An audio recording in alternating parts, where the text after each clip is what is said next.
Hey everybody, this is Chris Cornish, your audiomancer for Critnet. This week's episode is a bit of an experiment.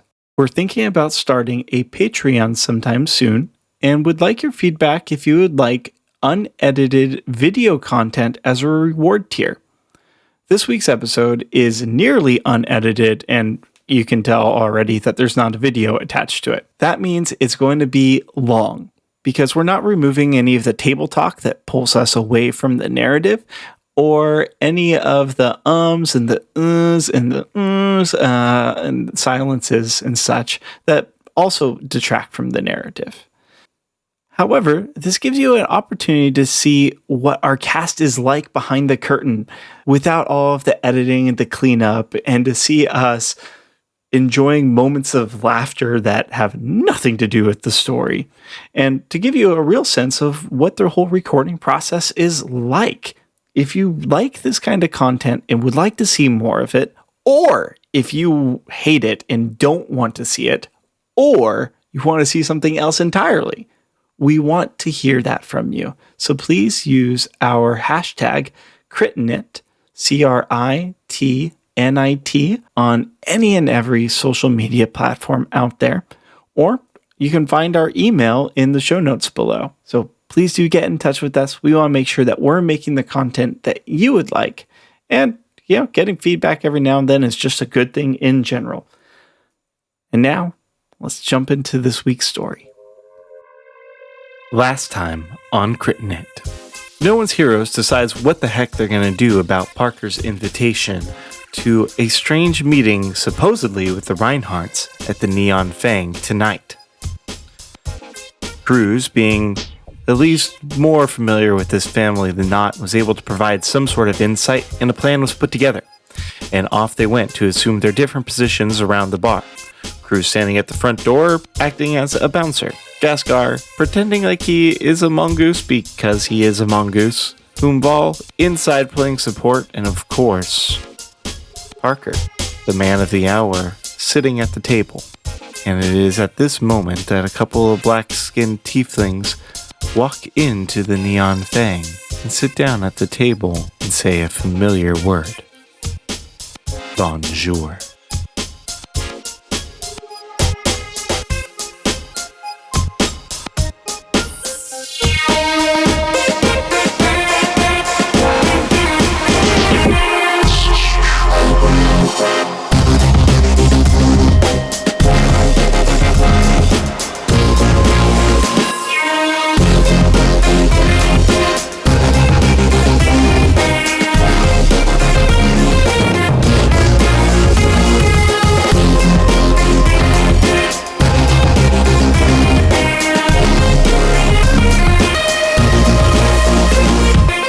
Hello, everybody, and welcome to Critnet again.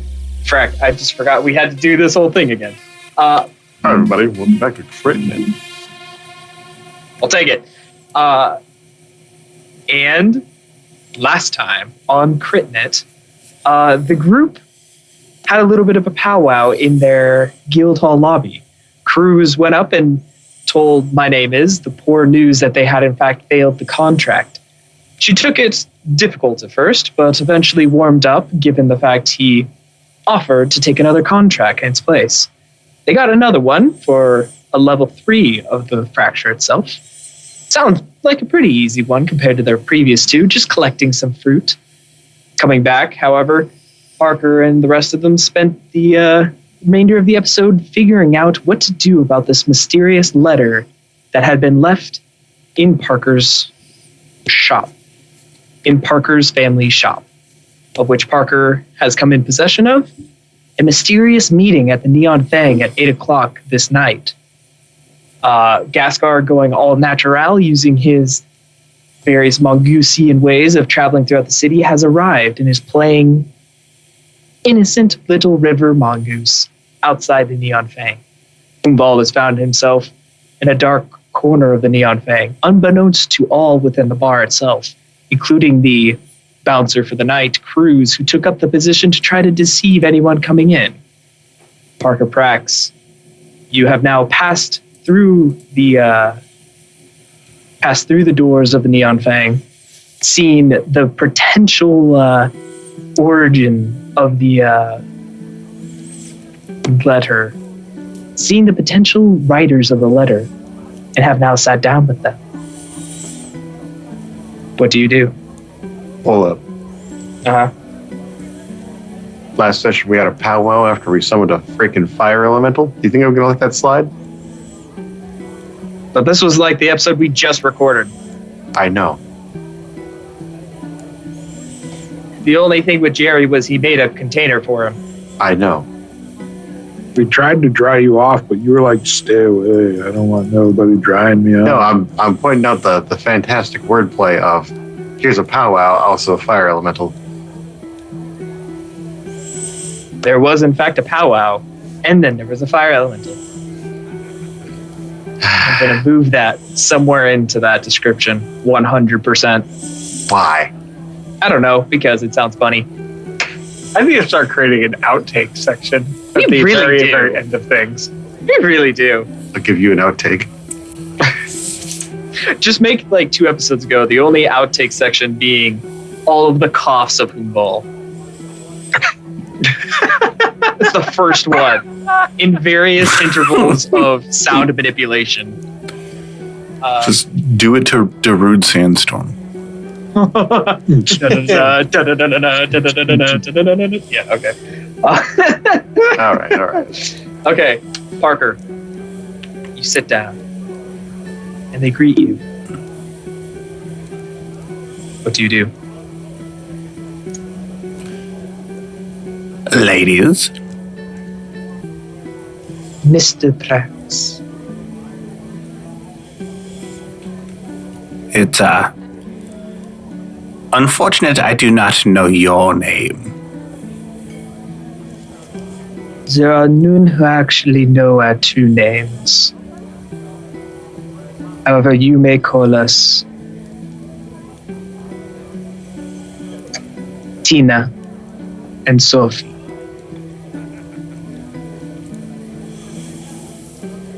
Well, hello Tina, and hello Sophie. Now, Monsieur Prax, I'm sure you're very curious as to why we have invited you here. Yes, I'm very curious. And what connection you have to the Rhineharts? We work for them. At least have been working for them for many years. You see, this is one of the reasons we called you here. It is very pertinent that you understand that our affiliations with the Rhineharts are simply work-related. We have served them as they have paid for our services. However, information has come about that has called into question what we stand for. So we are hoping that you will clarify this information. I mean, I don't know what you think I know, but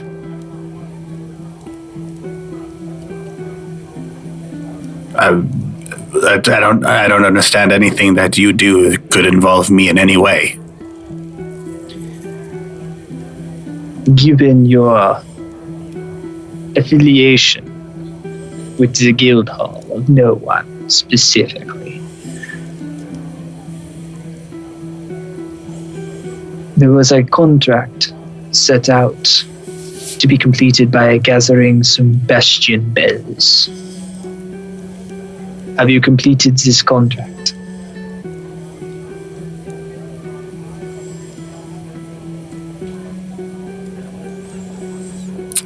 Are you the one who placed the contract?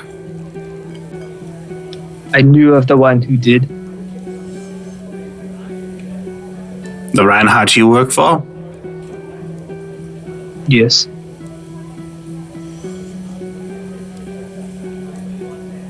No, we were not able to retrieve any. They look at each other, kind of fan out their fans again and continue to fan themselves. Very good. Very good. That was going to be an unfortunate circumstance to this.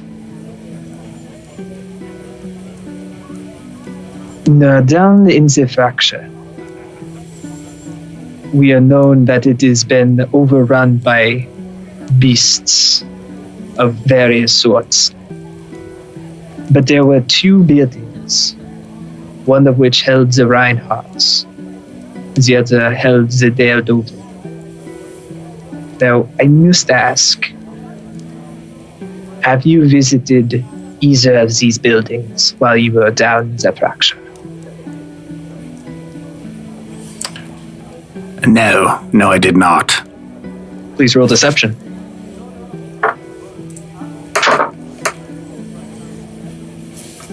Uh, 10 on the die for a total of 16. As you say that, she looks to Tina, the one whom you're speaking to, looks to Sophie, and they begin to laugh. Mr. Prax, it is no time to be telling lies. Come now. What did you find down there? So if you already knew, then why did you ask? No, it was you telling me you hadn't been down there. You hadn't enter one of these buildings. Your left brow furrowed before you said anything. That implies a lie. I don't know what you know, and I actually have the feeling that we are on more of the same team, as you may say, than you think. Our previous encounter does not lend itself to overcoming whatever we may be able to assist each other in the future.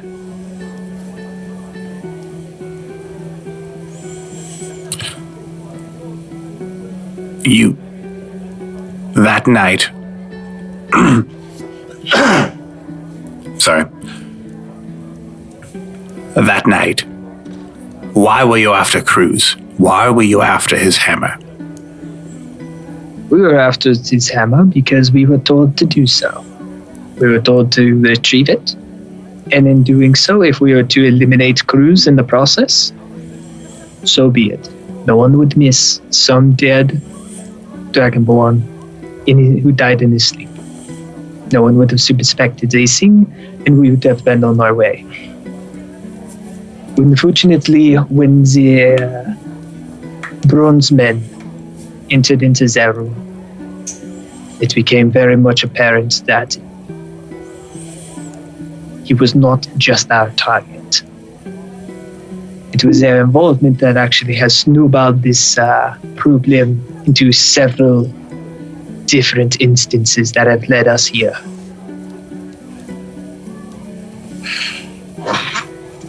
Now that we have cleared the air a little bit, which building did you go in, and what do you know?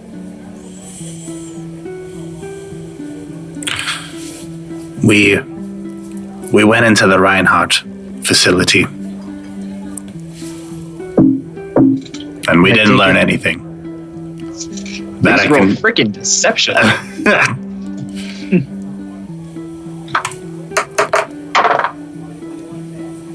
Ooh, that is a 23. 23.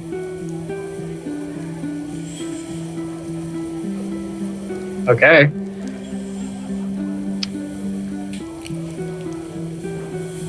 Well, that is disappointing. Apart from some old notes and journal entries about things that weren't relevant, that's we didn't learn anything.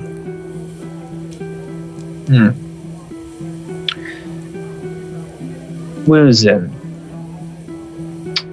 I don't suppose that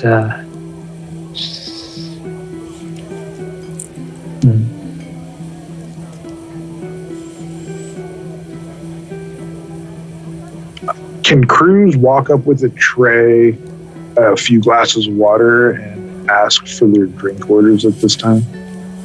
Sure.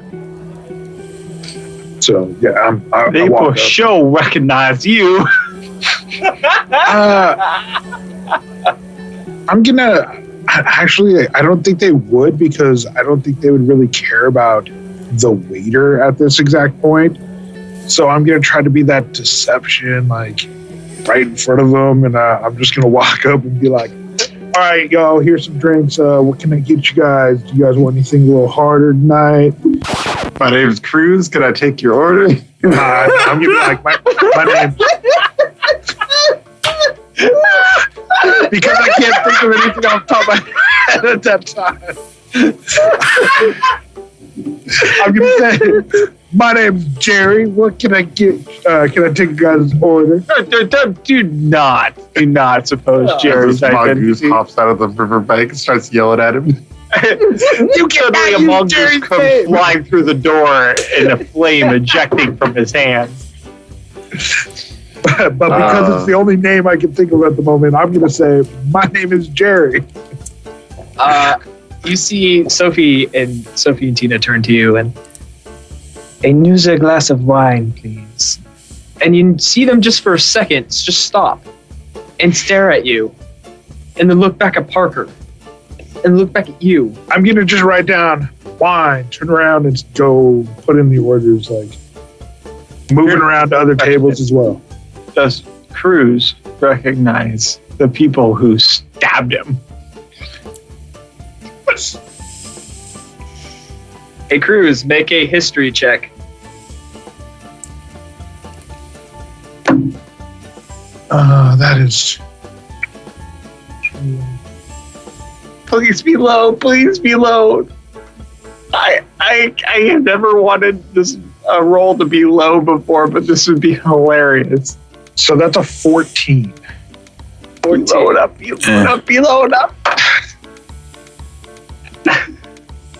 Hold on, can I roll a deception so they don't know it's me? No.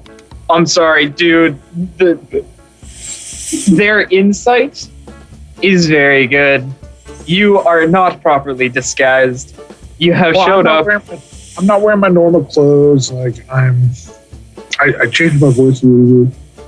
Yes, but having walked up to professional assassins, they look at you and they know for a fact it is you. You know, whatever implications that may have, but at least at this point, it seems as though you haven't done necessarily enough to conceal yourself. But they haven't tried to stab you immediately, so at least you have that going for you. Yay. But does Kruz recognize them? No. Give it. I don't recognize the people that stabbed me. Give it. Okay. Well, first of all, when you got stabbed, they were completely covered in black clothing, like head to toe. The only thing you saw were their eyes. At this point, they're in very beautiful dresses, completely ornately dressed to the nines, having nothing to do with that. You would have possibly recognized like a little bit of the voice, but it's a common accent around here, so it's not necessarily from like any one particular person. So I mean, there's something familiar about them, you're sure, but with the DC was pretty high given their high disguise. Meanwhile, a few tables over, a group of oxen sit at a table drinking oil from their tankards, obviously not listening in. Correct.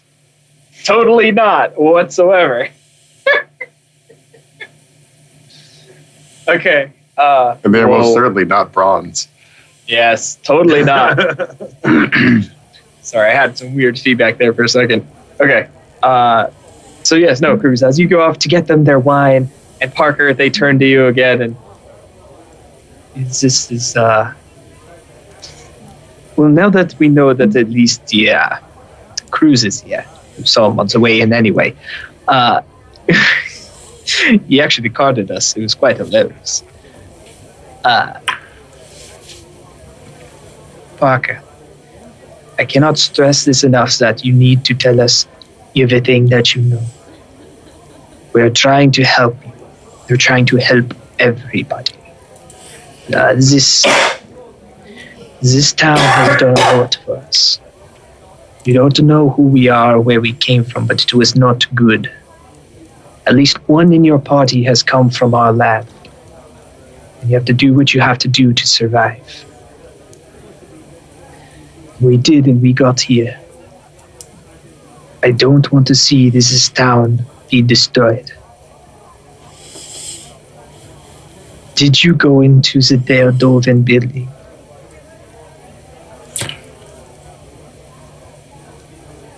No. You see her visibly, drop. Just a little bit. Dang it.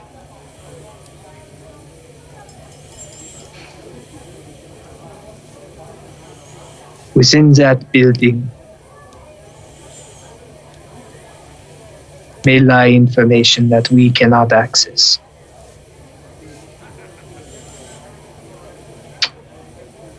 The Deodoven are planning something.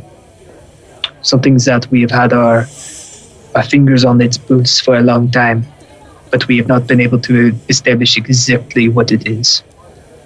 But whatever it is going to wind up being, it is not going to be good for all of Hopel. And if you care about the city at all, or the people within it, you will help us figure out what it is.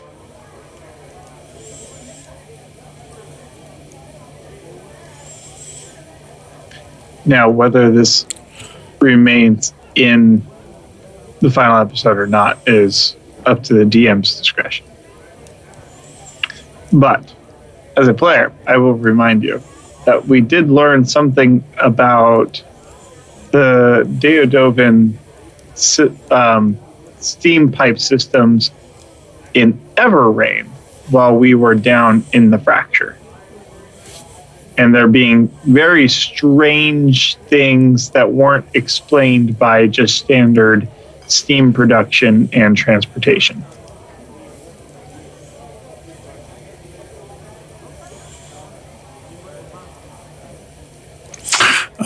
Before I answer, I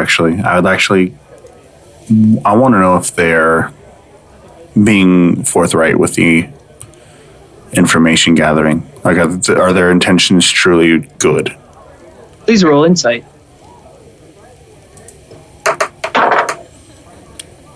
We sent the bard to go get tricked by two pretty faces. Where have we gone wrong? That's a 13. They look honest. They look very sincere. Oh, dang. Hey, now, it doesn't mean that they truly aren't being sincere. We're sincerely going to murder you after you give us all this information. What's in it for me? Your family shop, the lives of your parents.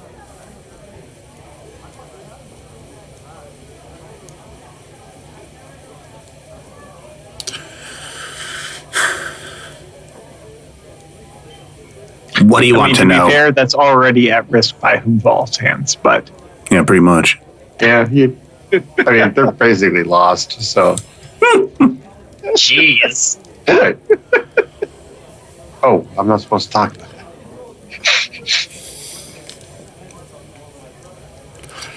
What is it exactly that you want to know?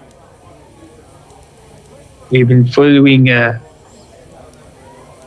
little shred of information that was being gathered by a local informant. Unfortunately, when he learned the extent of the information we were asking, he was captured and taken away.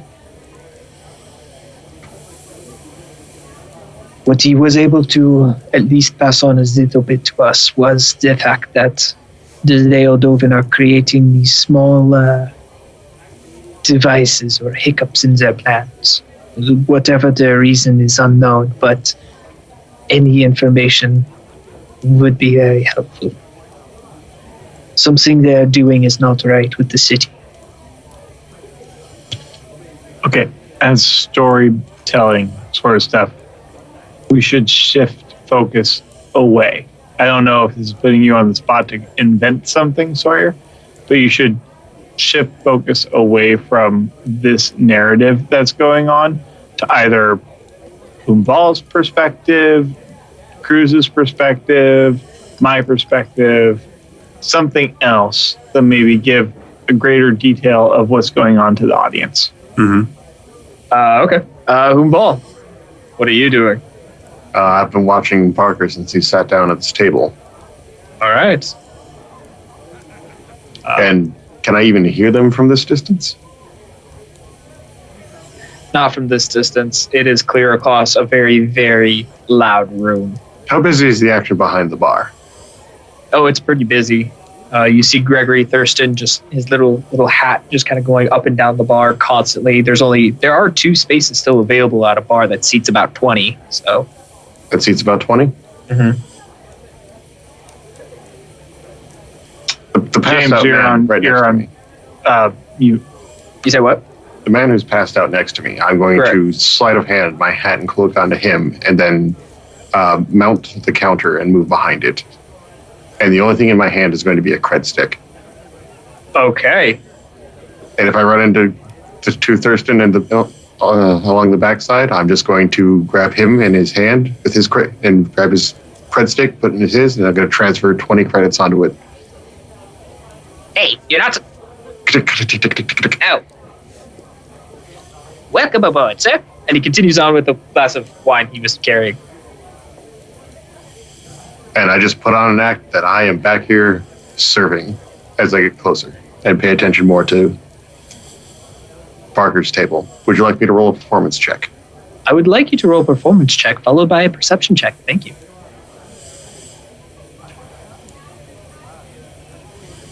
Natural 16 on the roll with a absolute 0 in performance. All right. Everyone is like, wait, what? But as you begin to grab drinks, take orders, they don't question it. I can at least put on the act. Yes, you can. Now roll that perception check. That's cocked. Natural 19 for 25. 25. You pick up right where they're beginning to discuss, right on the question of, have you gone into the Deodogan building? And the response being no. Ooh, what does Vall do about information being talked about to strangers?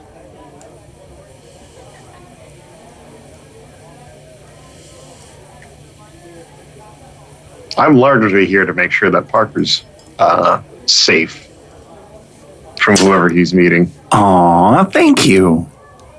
Aw. Vall does have a heart. I'm kind of touched.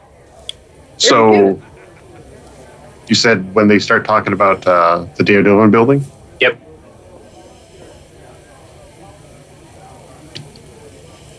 At the point when Parker gets to the what's in it for me, Uh-huh. and he starts to compromise himself, can I belt Parker with a shot glass from the bar and just make it seem like a patron through it? Roll to hit. Let's see. That is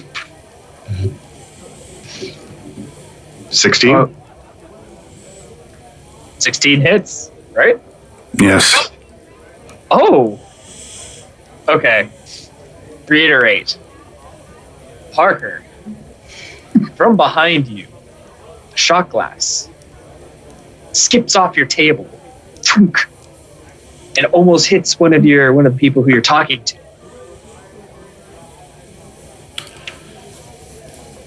Ow. What the hell? What? What's going on? Who did that? Whom Vall is right now fixing up drinks behind the bar.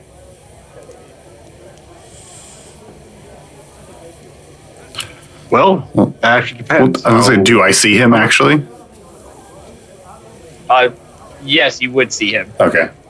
Unless you hid immediately after you threw it, or just continued to.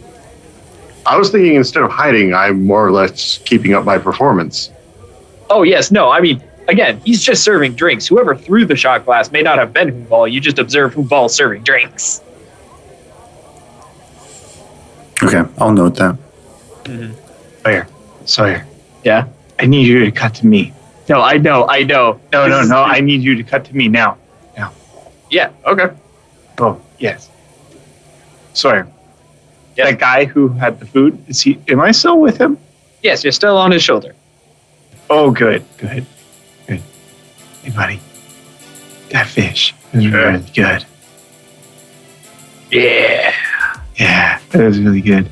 And my mongoose friends, look down at them. Yeah. They're fuzzy.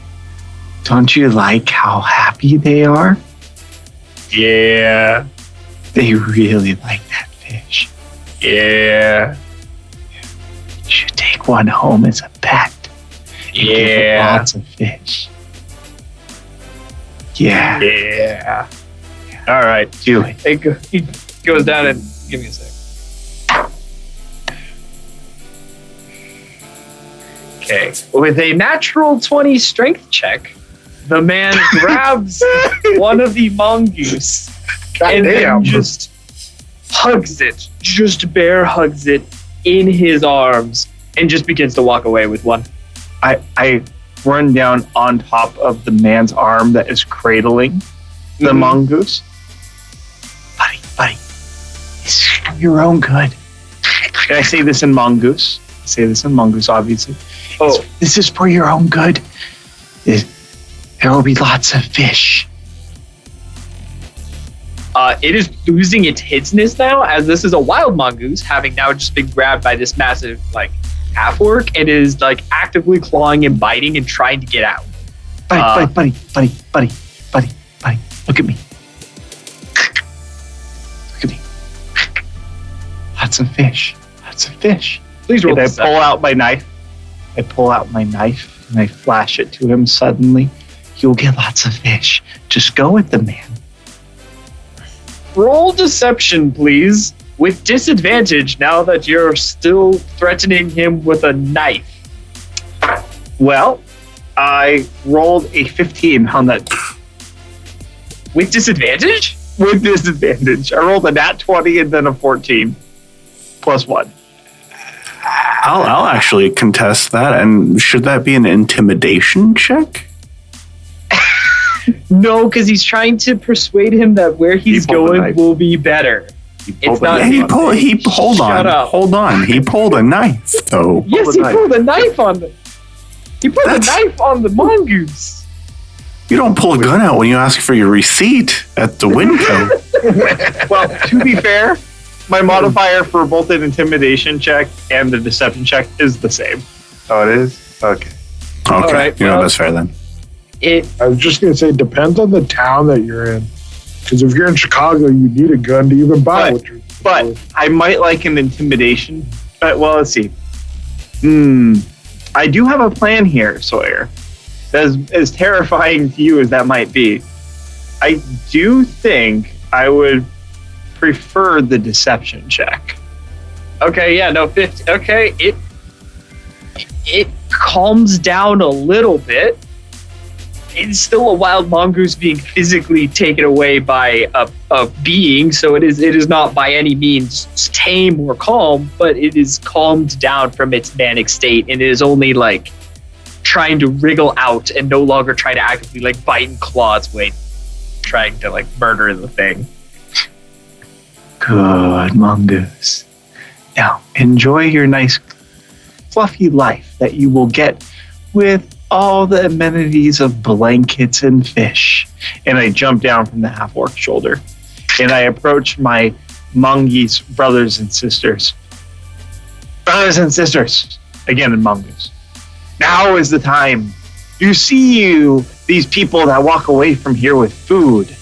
And this one here has adopted our brother and to take it home and give it lots of fish. But there is more fish. Inside is a treasure trove of fish.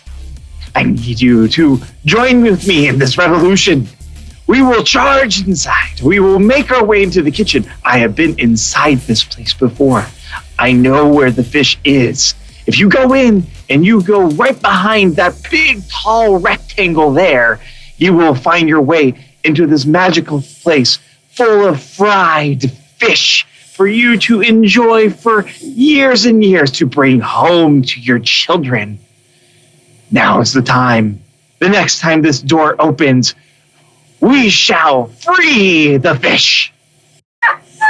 Now that we have covered all the other bases, excuse me, Parker, now that we've covered all the other bases,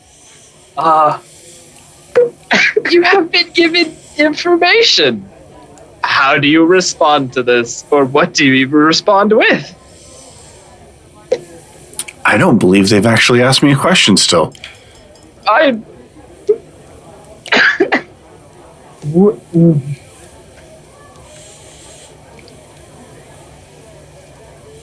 Yeah, okay, they asked you for the tango, but I just have mongoose running in my head now. Mm-hmm.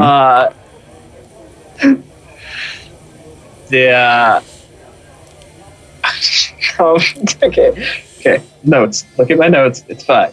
Okay, what have we got over? Got over that. Got over that. Okay, already threatened your parents. Check off of that.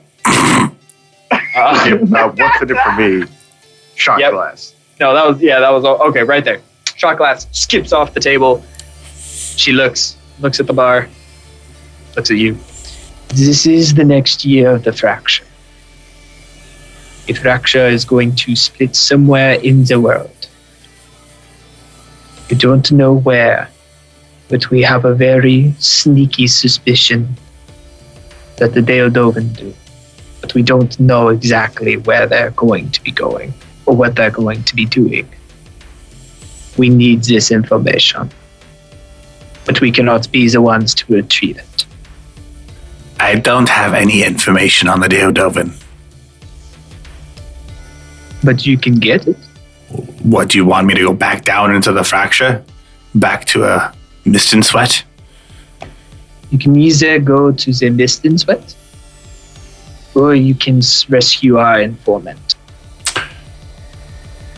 And who might this informant be? He goes by many names, as he has in the past. But the name that he has gone with, at least with us. Goodbye.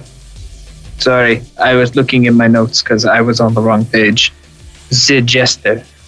Is that the Royal Jester? No, Kruz, it is not the Royal Jester. No, I It was is simply asking. I as was not asking that in game. I was just asking. Kruz, it is not the Royal Jester. It is fine. He's been left with the Silenara perfectly fine. I assure you. No, Parker. He's been known as the Jester.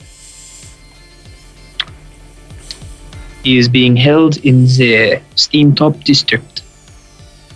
The Leokin Key. So, what is it that you would prefer? Do I have to give an answer now? They look around. Well, if you'd like, you could call Kruz and Vall over. I'm sure Ghastgar is around as well. Serve drinks. It's perfectly fine with us. We'd like to cater to all. The door opens. Charge! Okay. As she says, I'm sure Ghastgar is around somewhere as well. 11 monkeys come storming in through the front door, just shooting across tables, under chairs. People start lifting their legs off. Some of them make their chairs fall over, crash to the ground as monkeys just pour over them and continue on.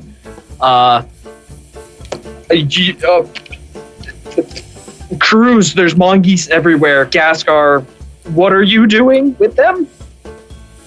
So I get up onto the bar and I am directing them all into the kitchen. And I then say in mongoose to the last 3 that are at the end. Brothers and sisters, follow me. And do I see where, first of all, actually, yeah, where do I see where Parker is? Yes. Okay. Brothers and sisters, follow me. And we run over to the table where Parker is and spill all of the drinks and steal all the food that may be on this table.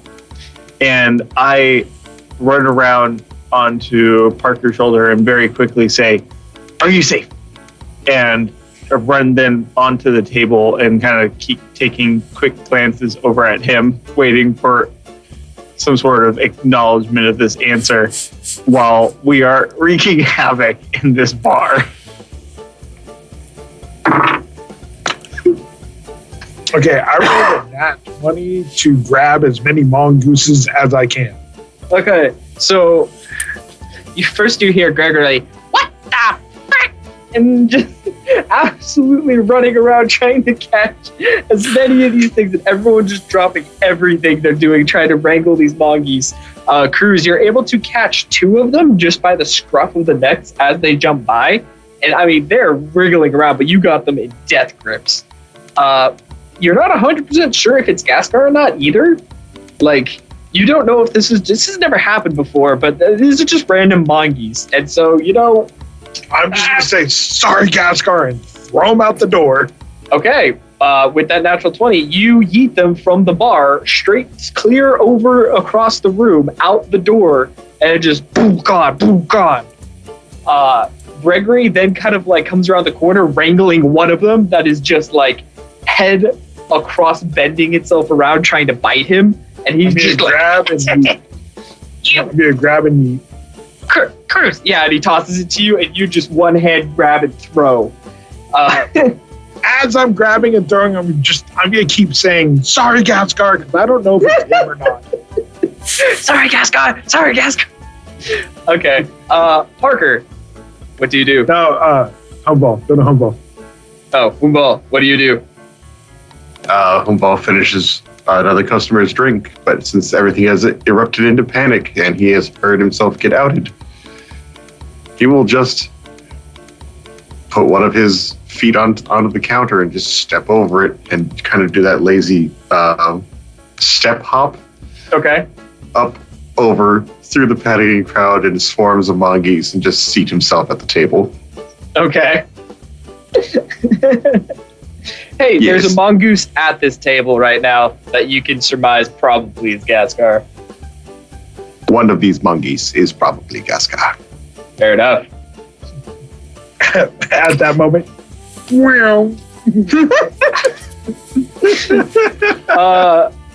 Parker. I'll look at Ghastgar and go, I'm fine, thank you. And then in mongoose, brothers and sisters, there's not enough food here. Follow me!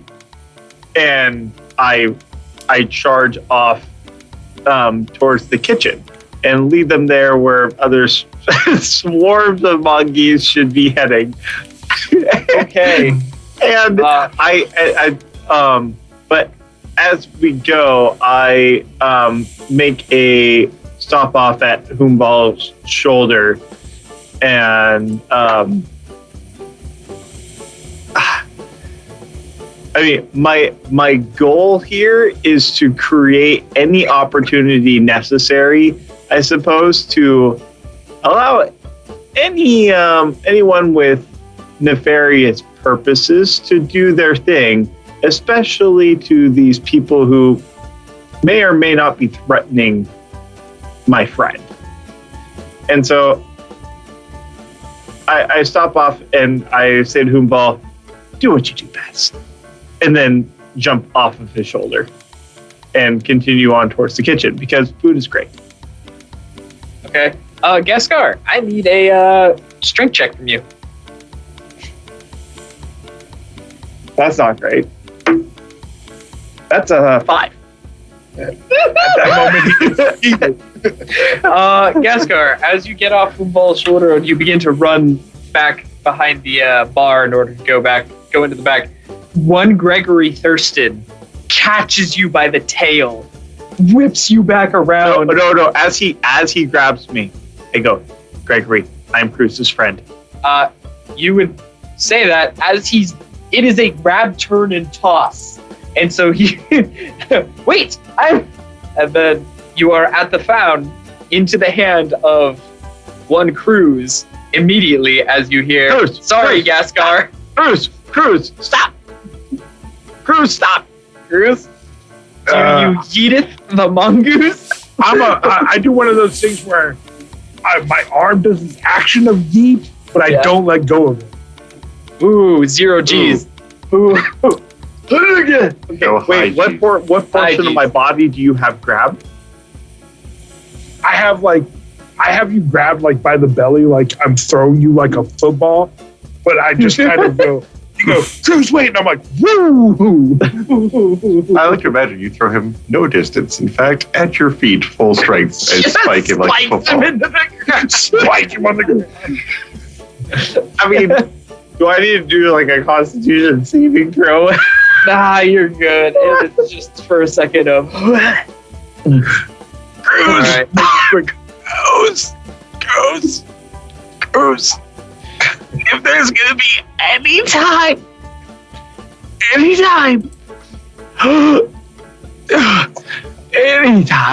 to assist Parker, now is the time.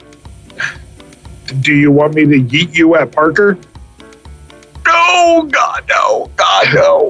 Then I'm just gonna get some mongooses out of here before Gregory kicks us all out. No, need the fish. He has no idea. No, need the fish.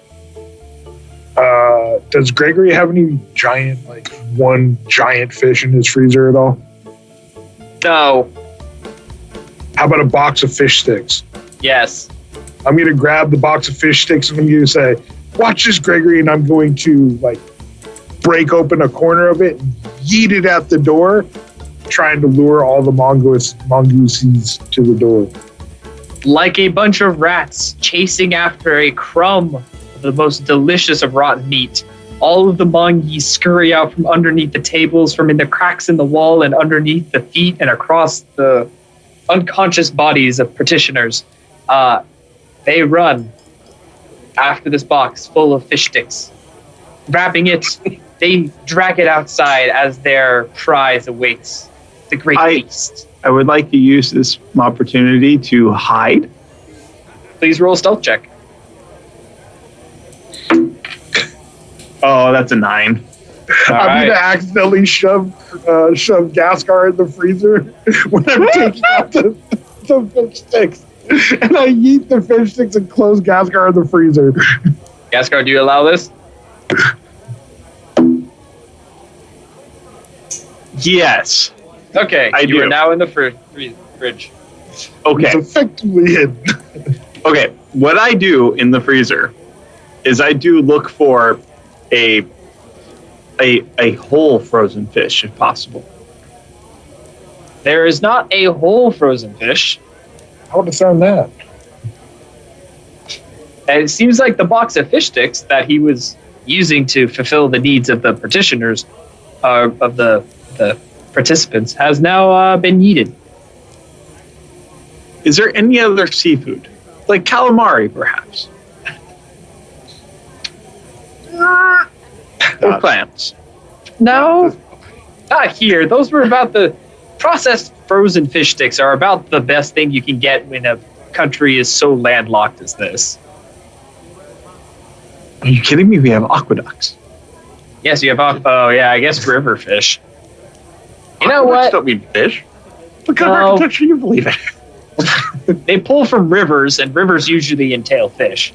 Yeah, but how far away is the river? Because the Roman aqueducts stretch for miles outside of Rome. Yeah, it is pretty far. You know what? Frack it. There's half a fish that got stuck in the back that's freezer burned. Okay, I grab that and I grab it in my mouth and I start making all sorts of loud noise in there. Okay. Launched through a fucking aqueduct at Mach 2. Like, man, I sure would like a drink of water. Boom, decapitation. Yep. Okay. Parker. That got James. And Vall, you are both sitting with the two ladies who have now, at the minimum, stood up.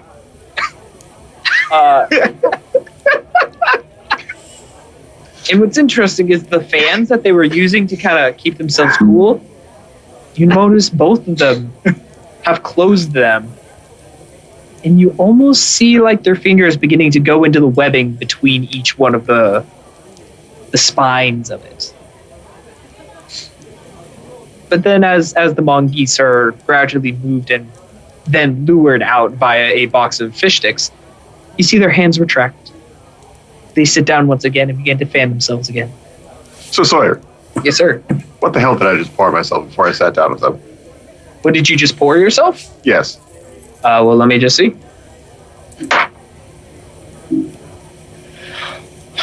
You poured yourself a bottle or a shot of drool spit.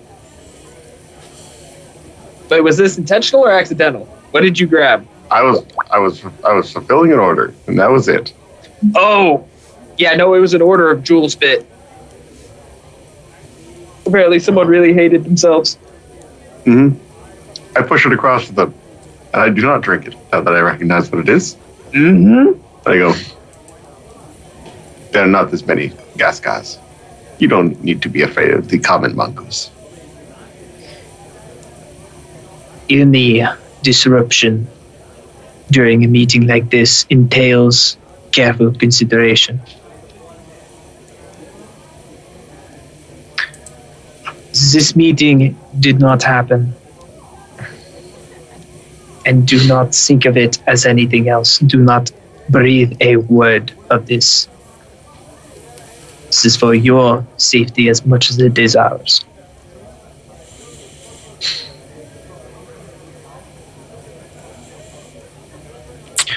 So, into the faction, or stay on the surface? At this time, Parker will kind of fill in Vall of what they're proposing of. They want us to go back down to the Mist and Sweat and go into the Daodovan building to gather information, or save one of their lackey informants. Mist and Sweat was absolutely terrible, and I would like to never visit again. While going over the details, I'll lean in and I'll whisper. And then there's always an option 3.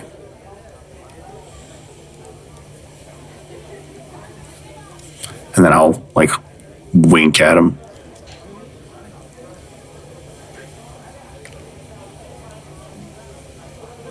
Parker. You know we probably stand no chance, right? A big enough commotion for us to get away. That ship done sailed. I forget to inform you, but in typical meetings like this in the Sandlands, one party dies.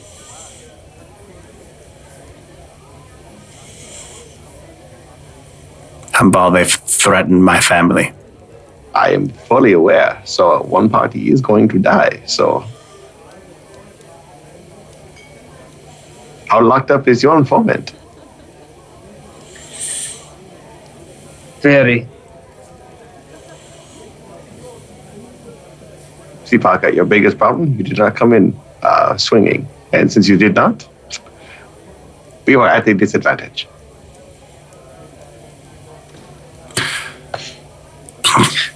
This is not meant to put you off. We are not here to hurt or to kill you.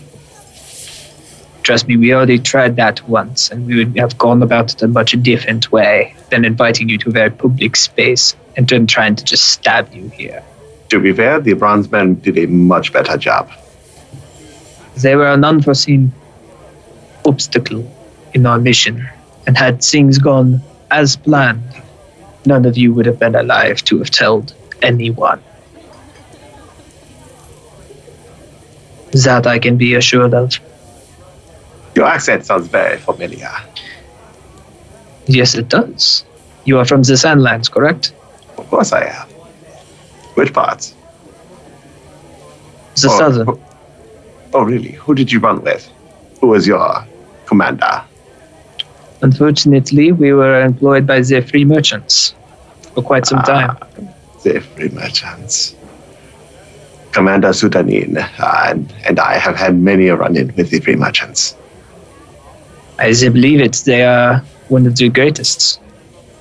They are most certainly one of the greatest. The greatest to escape, to confound, and occasionally work with. Who did you run with? Or who do you run with? Now that is the question. My commander, Commander Sutanin, is who I still employ myself under. Commander Sutanin was a...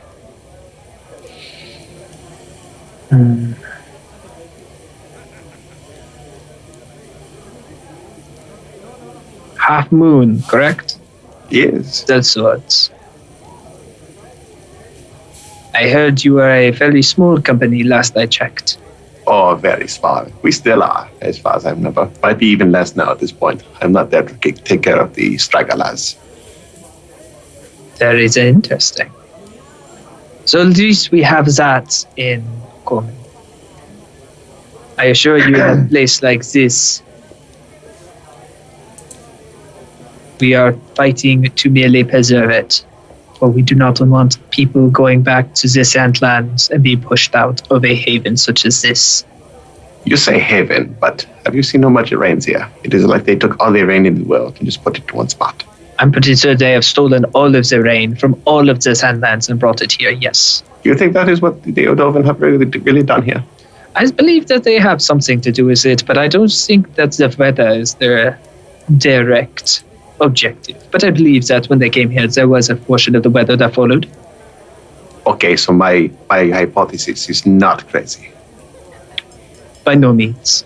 It is just a matter of how and why. You see, Parker, this is the conversations you have with people to understand them better.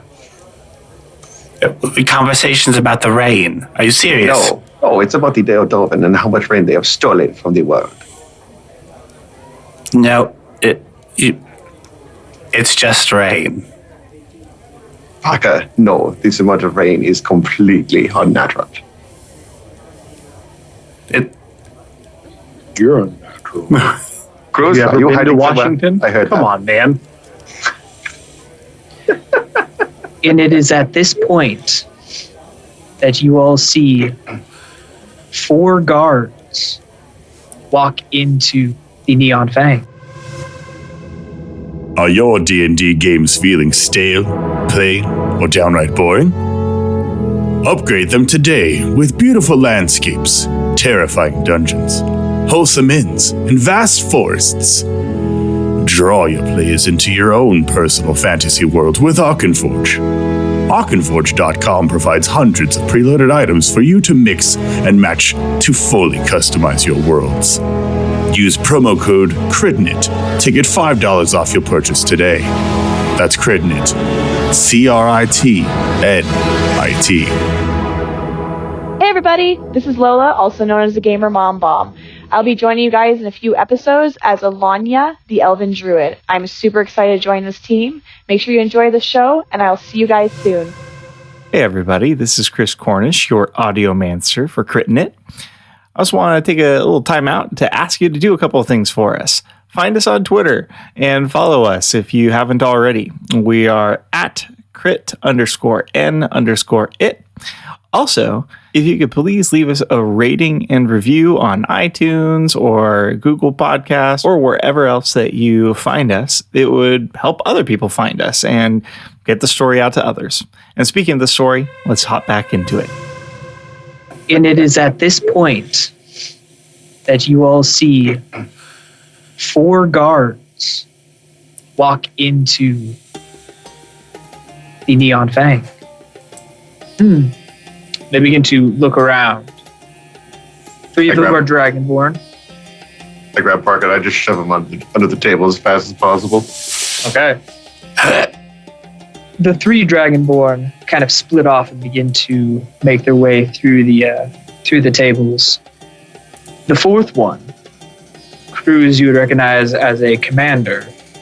A large orc, full-blooded orc, begins to walk towards the booth of which you sit, Vall, and the 2 women. Under the table, I'm going to pass a packet of blinding powder across my knee and like play footsie with it until it gets over to the tiefling on the other side. With deft swiftness, the second it touches her foot, you see her up into her hand, and it disappears into her sleeve. She has sleeves? Crap. Yeah, no, this woman is a full dress. Oh, like full body thing. Full body dress, yes. All right. Old school. Eordi. The guard who sees them begins to make his way over.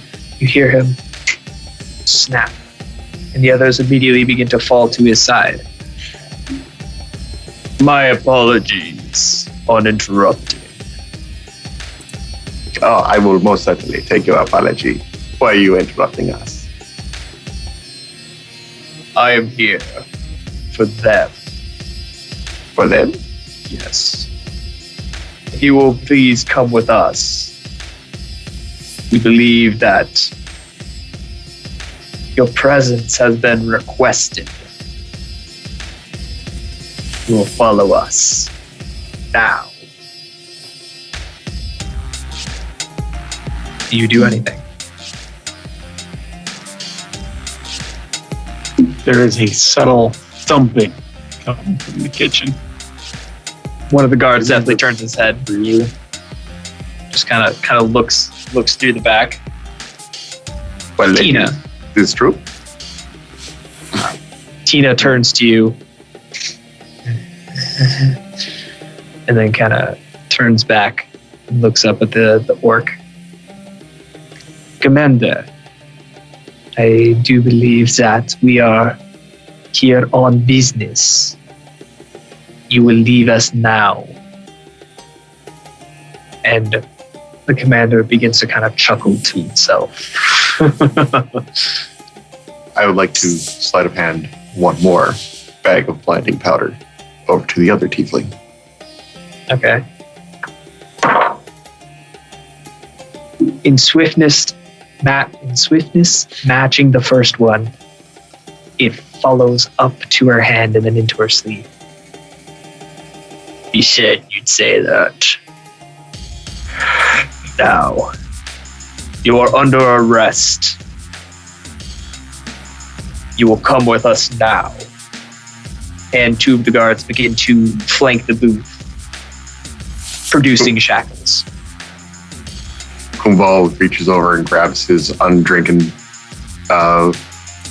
cup of jewel spit, eyes it with a grimace, looks at them, and just knocks it back. Please roll me a Constitution saving throw. Absolutely. That might not have been bad.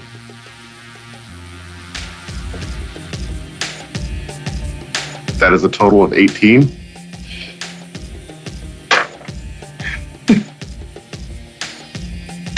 Vall, you knock back the shot, and then you look forward and you feel this burning sensation as it goes down your throat. Now, as it's burning, you feel as though it's like a sticky syrup kind of going down the back as well. So it kind of coats your mouth and your throat as it goes. And even as you're like tasting it in the back, you can almost feel your throat begin to like stick to itself, and just like little like sinew kind of going down your throat as it's forming, like thick mucus molasses, and it is disgusting. It tastes like straight alcohol, like Everclear, to lack of a better term. But at the end, it turns sickeningly sweet, and it is unpleasant. And as you're kind of gaining your self, your vision begins to blur, and you feel almost immediately you are drunk. Wow. And this is not good. This stuff? Vall has finally taken a calculated risk that has not paid off. This stuff is not good. It is notorious for turning anyone immediately drunk with a DC 20 that no peasant can pass. I rolled a 14 with a +4 modifier. I did good. Mm-hmm. Close, but no cigar. Exactly. Or all of the cigar, depending on where you're going with it. So, Sawyer, what are my penalties currently for being drunk? For being fully intoxicated, you're taking a -2 penalty to hit, -2 penalty to perception, wisdom, intelligence checks, all mental stats, and charisma. So I'm even more obnoxious. Yes. As I'm like,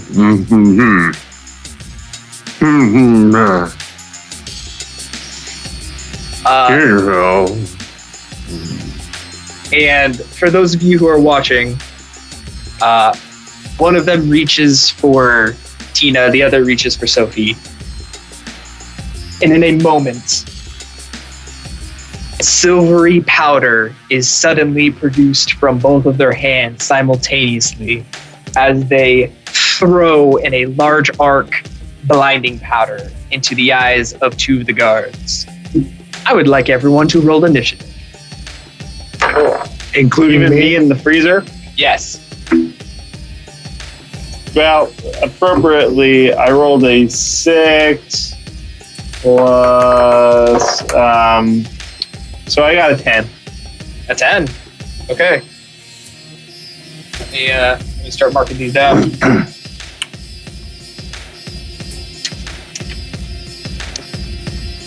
All right, Ghastgar with the 10. I got a 15. What are we rolling again? Initiative. Got it. Huum rolled a 17 for a total of 20. All right. Ew. Uh-oh. Riggs, you got an ugly face there. What's going on? That's a natural 19, so 23. Whoa! All right. Oh, I totally wrote this backwards. I just realized that. Whatever, it's all right. Sorry, I started low and then worked my way high for my list. That is so not right. Okay, what kind of DM am I? So after the blinding powder goes off, first a save for the guard on the left, fails. Guard on the right, fails. Wow, a natural 2 and a natural 3. The save is not high. It is not high, but their bonuses are only a +2, so a 4 and a 5 does not cut it. They both immediately take steps backwards, the shackles dropping to the ground, their eyes kind of trying to wipe them out best as possible. The commander has now... with blinding powder, if they touch their eyes without trying to spend a full turn to wash them out, they take a point of damage every time. Okay. And I will mark that. If it's a full turn mundane action, to just wash out their eyes. Yes. Do eventually, if they keep rubbing their eyes, do their eyeballs pop? Yes. Well, you gotta imagine, it's a soft, fragile organ. I know. That's what I'm saying. Like, come on, let's get some eyeball popping. Yeah, man, this is the time where someone grapples them and forces their thumbs in their eyes and just spreads it around. Well, if you weren't drunk. Are we out to murder the guards, or are we trying to escape? Well, if they're blind, they can't pin it on us. That didn't help me at all. I'm not. This is your moral decision, Parker. And I'm very loose on this. Want to do? All right, my little black book of monsters. Okay. So, with that, you see Sophie specifically. As she stands up as a swift action, bonus action, you see her dress just falls off. Like it practically like melts off of her, falls to the ground, and underneath you just see this leather-plated like battle Curtis stalks across the front and around the midsection with knives. Along kind of the middle, the middle, underneath the kind of dress flowing skirt was a armored leather-studded skirt that also has several vials across the belt line, of which various colors of sloshing liquid can now be seen. And as she kind of stands up, this falls off, she produces a vial and holds it steady. Sophie stands up, dress flowing off of her similar to Tina.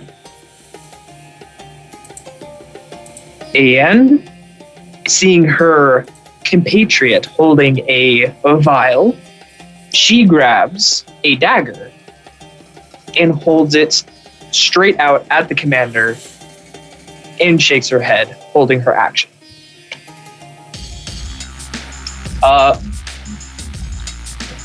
You wrote it in reverse. No, I know I did. Parker 23, Vall 20. Parker, that's what it is. Sorry, there was an R. It wasn't a... Okay, sorry, Parker. It's you first. So, I was shoved underneath the table. Yes. I'll be down here with my violin, so I will pull it out. Okay. And I will cast Blade Ward upon myself. Okay. And though that's a cantrip spell, so. And then as a bonus action, I will actually use a bardic inspiration. And I will use that bardic inspiration on Vall. All right. Yay! Vall. Battle music starts playing or something, and you get inspired. Doom music starts playing from beneath the table. Oh yeah, Doom violin for sure. All right. Kruz, it's up to you. Wait, did Kruz beat me? Whoa, no, never mind. Vall, you go first. So here, fix your craft. Bro, I am a mess right now. Yep, take your time. Just flip your notes upside down. Yeah, easy stuff, man. No, well, that's the thing is I had Kruz and Vall switched the opposite way too, so I don't know. Well, yeah, don't read into that. Continue on. Sawyer doesn't know what way it's up. Sorry, I really don't. That was rough. So Whose Sawyer, line from the is last it time anyway? we played, Yes. I had inspiration. Yes. Is that still valid? Yes. All right. So with these blind guards, I'm just going to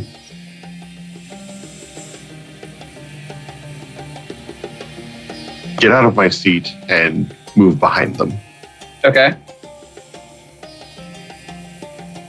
drawing my hand axe along the way. And while the one that was talking is still like rubbing at his eyes, I'm going to take my hand axe and just drive it into his neck. Ooh. Okay. Roll to hit with advantage. Yep, and this is burning up my inspiration. Yep. Well, actually, Or am I getting advantage from my tiefling allies? he is flanked. Yes, so you'd get advantage anyway. Nice. So does this just neutralize? Neutralize what? So instead of rolling with disadvantage because I'm inebriated, or No, you still just get a -2. okay, -2. Okay. That's fine.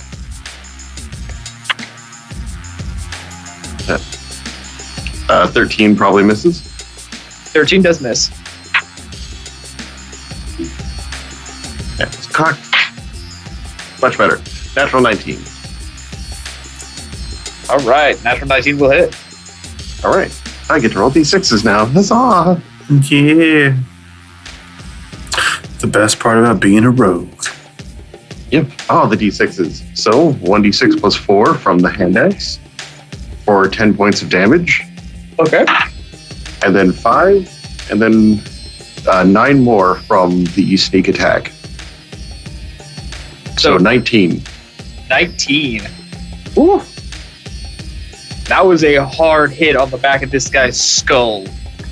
And That was not a skull hit. That was a neck chop. neck chop. And he does not look good. And then I will declare the dodge action for the rest of my turn. Okay. Rogues in your bonus crud. Actually, All right. Actually, no. Sawyer, I'm going to do something I have yet to do yet. Okay. In my inebriated state and kind of wobbly and everything's hard to see and my throat hurts, I'm going to take a deep breath, extend the entire tautness of my armor until you can hear the leather creak, and I'm going to clear my throat with a daunting roar. Ooh, okay. These guards within Yes. 10, and any other enemy within 10 feet of me that can hear me needs to make a wisdom saving throw. Is this an action? This is a bonus action that I can do once per short rest. Okay. Which also means you can't declare the dodge action. Yeah, I'm fine with not making the dodge action. That's a Perfect. smart thing to do right now, and I am not. All right. Natural 20, natural 4,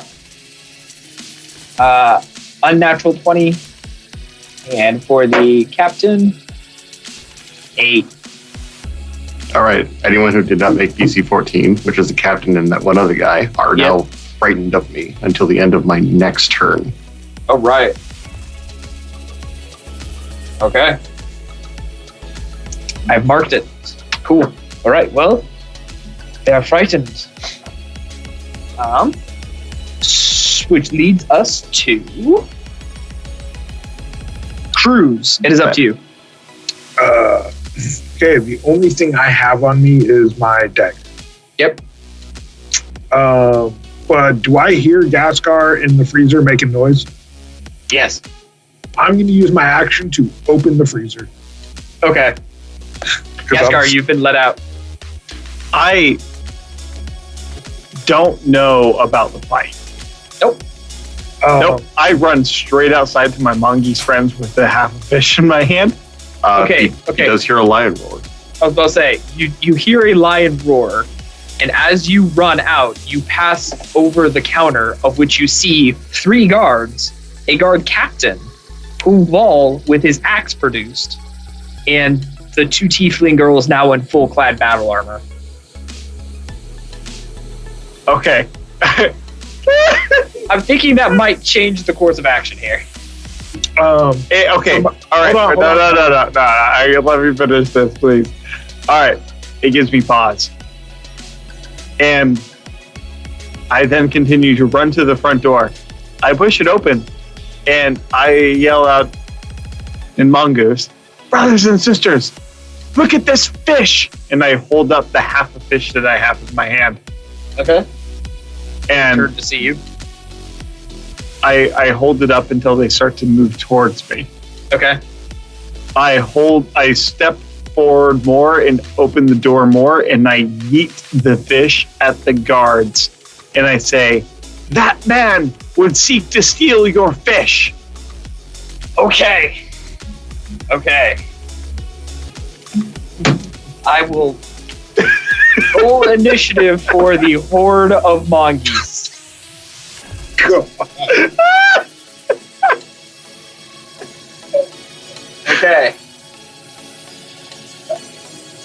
Okay. Well, oh geez. All right, well, I have them marked in the initiative order because you have now summoned practically a horde of mongoose. Next are the I guards. still have my movement. Oh yeah, no, and you did. No, Bonus well, action. Yeah, okay, fine. Never mind. Kruz, do you do anything else with your actions? Does Gregory have a shotgun under the bar? Yes, he does actually. I'm gonna use my bonus action to grab it. Okay. You've retrieved the firearm from underneath the bar. All right, then I'm gonna Kruz use my trained? movement. Kruz is yes, Yeah, he is Kruz is trained. changing the firearms. All right, I thought fires were a unique training. They are. Yeah. Yes, they're a unique training. Well, It was something I gave you in your soldier background. oh, that is correct. Okay. I'm gonna use my movement to jump over the bar, and then I'm gonna end my turn. 10, 10, 10. Okay, you are right on the other side of the bar. Guards now. The first two use their mundane actions to clear out their eyes. Cannot do anything else beyond that. Guard number 1 has seen Vall strike one of them. Girl produced that in threat, so he's going to try to strike you, Vall. The two that cleaned out their eyes. Yes. Were either one of those two the ones that was afraid of me? Yes. Then I don't think he can clean out his eyes. I think he has to run. They cannot move towards you. Ah, okay. Frightened in 5e makes them so they cannot move towards you, and any attack against you has disadvantage. Okay. So at this time, they are not moving towards you. They are just spending their actions to clear out their eyes, because they also can't see necessarily what they're going to be running from anyway. Something big, something scary, and then I can't even see. All right, that's fair. Okay, so they will spend their actions, which still burns their action, to clear out their eyes. Guard number 1 will attempt to strike you, Vall, with a 22. Oh yeah, that'll hit. All right, 22 for 7 points of damage. Oh wait, I forgot to mention something. But The two that are blind, they are the ones right next to us, of course, right? yes, And they ended their turns? yes. All right, I'm going to use my skirmisher ability to move away and behind the bar using half my movement speed. Okay, This movement does not trigger attacks of opportunity. okay. You got me into melee combat, and I get to pull off funny things now. Yes, now I had to wait a second. What is that? Okay, got it. Okay. So the commander, unfortunately, now Vall, you yeet, but he's focused on the other two. Producing his longsword, he will immediately attempt to strike at the one who has her dagger drawn. Unfortunately, with a 9, he does not hit. However, triggering her action, which was a held action to attack once he struck, with a natural 1, she flicks the dagger and then attempts to throw it at him right as he's trying to strike. And unfortunately, the longsword hits the dagger and then just chunks it right into the wall next to you guys, dealing no damage. Now, back to the top of the order, which is actually them, because they were holding their actions. Because guard, main guard, them, yep. Okay, so now, having now failed to attack, Tina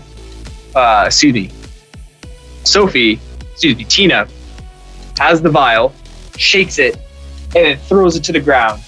I need Ghastgar? Not Ghastgar.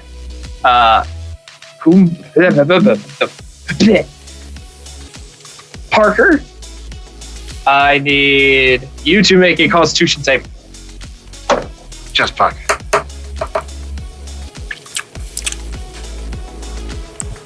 Six. 6? All right. Big oof. So as this vial hits the ground, it detonates in a blinding flash of light that leaves you blinded for 2 rounds. This has also affected guards 1 and guards 3. Or guard 3. Guard 3, who just got all the dust out of his eyes. Like, yes. oh, finally, that was up. Another blinding flashlight. Yeah, this guy's not having a great night. His eyes are permanently damaged. He's suffered a grievous wound. Oh, yeah, no, he's not doing so hot. Gosh, and then with another dagger throw, Sophie just misses completely over the shoulder of the guard captain, and it sticks in a table nearby where patrons are now beginning to get up and run out the door. Which leads us to Parker. I was say, when does second wave of Bongi's infiltration begin? Oh, they're back into the order now, so when they come on their initiative, they'll be in.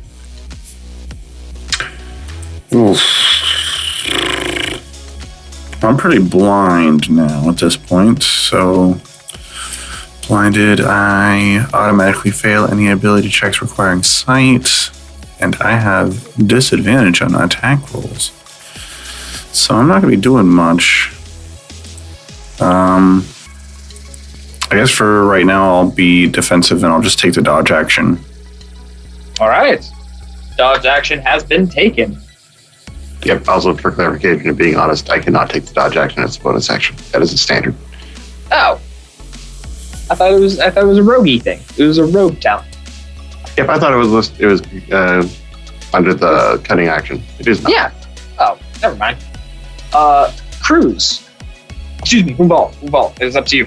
I fixed it in my notes. That's right. It's up to me. Yes. The commander's still there and still kicking? Yo, yes. No, Commander's doing fine. Commander's doing fine? No one's hit him, actually. I thought the commander had the stuff in his eyes. No. Well, the commander did not have the stuff in his eyes. That was guards 1 and 3. Commander was frightened. The commander was frightened, which he did not move closer. He attempted to try to strike, failed horribly, and is now just not, because it was only for the beginning of your round, correct? It lasts until the end of my next round. Okay, so at the end of this one, he will no longer be frightened. Yep. Okay, perfect. Just double check on frightened. Yep. Commander's doing perfectly fine. Yeah. Vall's going to reach into his bag and pull out the Bronzeman's Magitech drive. Okay.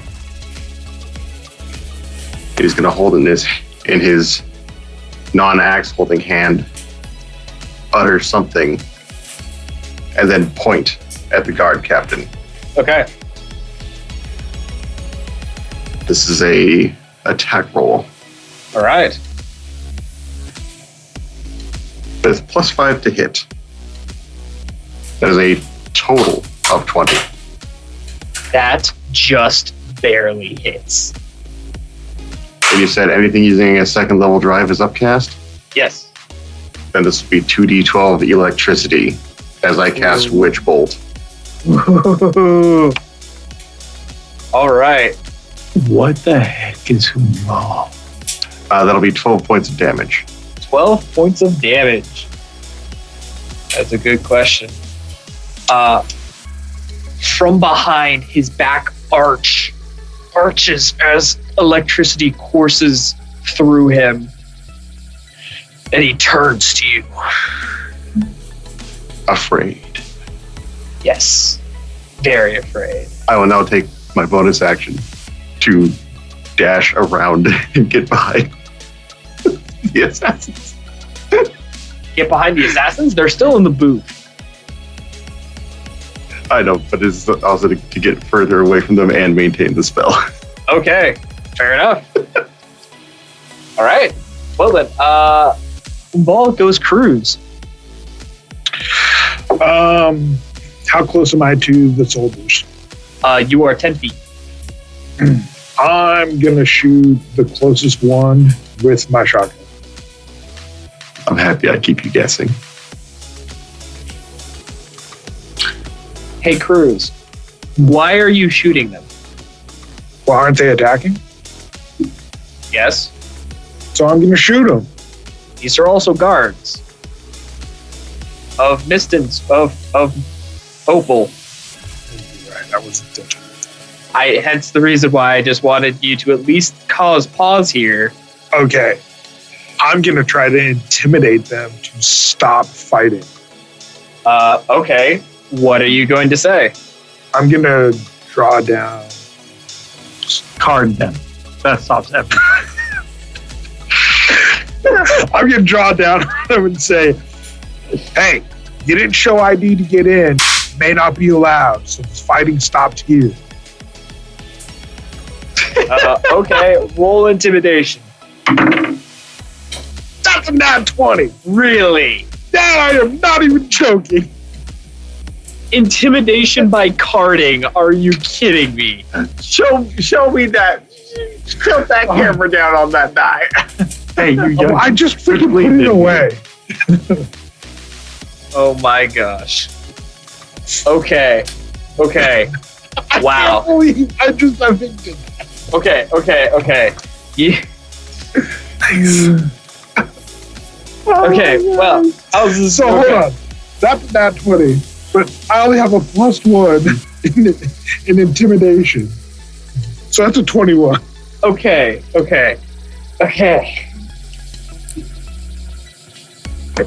All right. So, it's one of those moments where you see in like movies and such where there's just a dust cloud brawl going on, arms flying everywhere, weapons and everything, and someone just shouts, "Shut up!"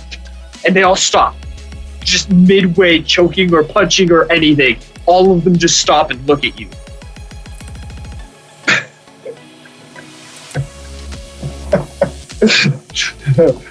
Instead of yelling "shut up," all they hear me do is cock the shotgun and yell, "You will be you have not been carded yet."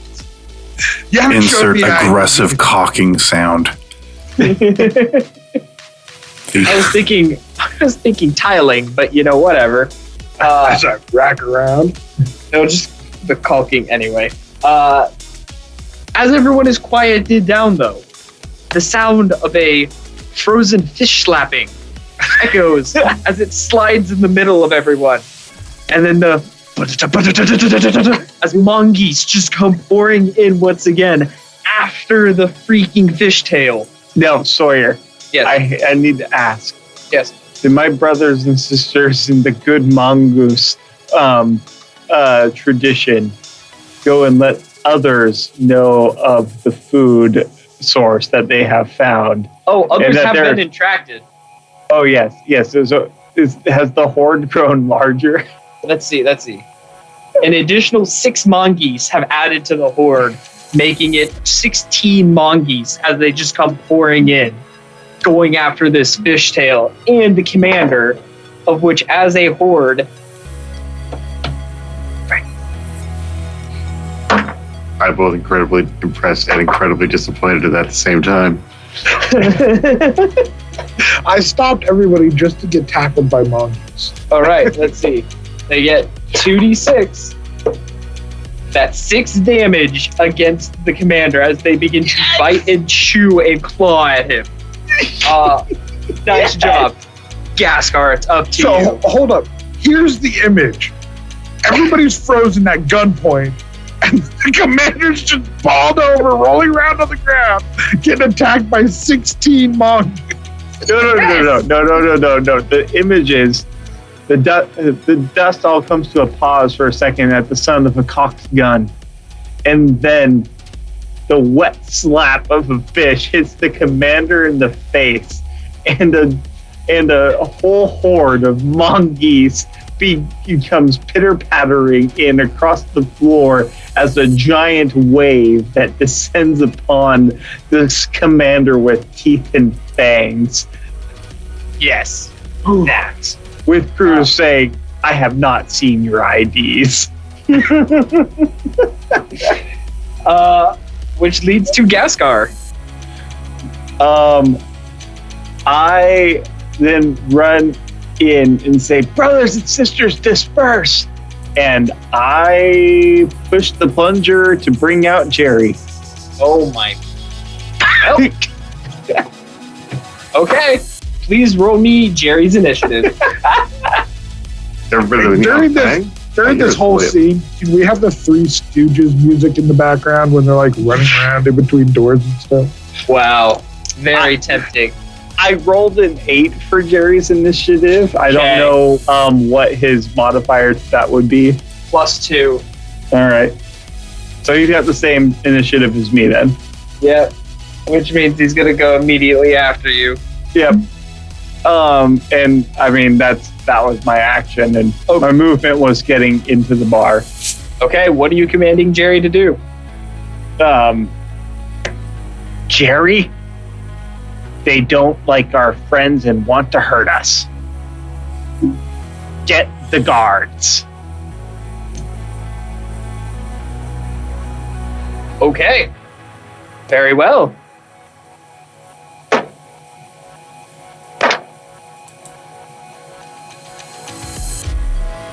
Okay.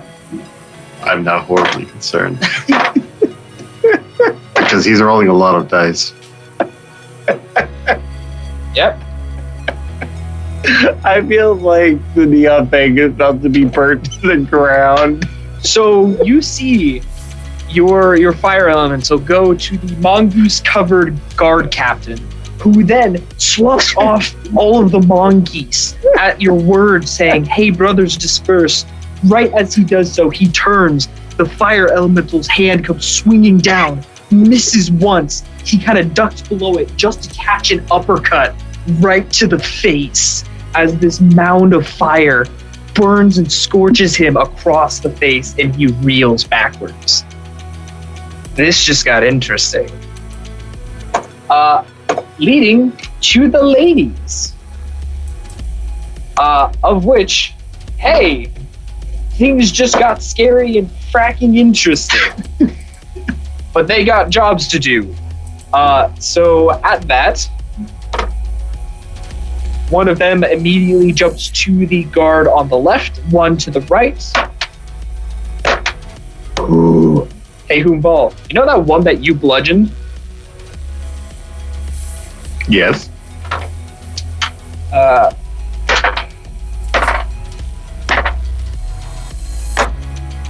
Because it's a critical.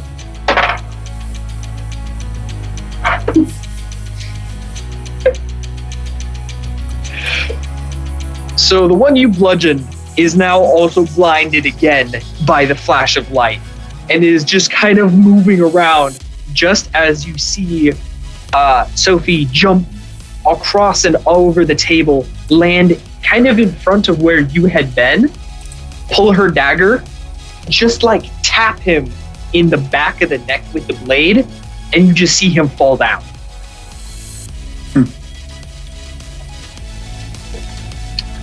That's what it's at for spinal cord will do. Yep. Yeah. Just to keep track, this is the Axed Man and guard number 2? 1? Guard number 1 was him. So guard number 1 is now down. Alright. And guard number 3 is now taking, because he is also still blinded.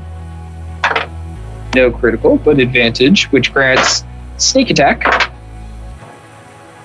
Takes a hearty hit from the dagger, kind of able to get his hand up out of the way of it striking anything terribly important, but he is nonetheless hurt severely. And with that goes Parker. I am still blinded. Yes, you are. So I will remain under the table. Okay. Again, taking the dodge action. Okay. Until I can see something. All right. You feel heat beginning to emanate around you. Oh, that's not good. Okay, Huum Vall. The commander's still alive, right? Oh, yes. I don't believe I need to make another attack roll. Nope, I automatically deal the damage again. Yes. Yes, Witch Bolt. Get 10, and then 9, so 19 more damage.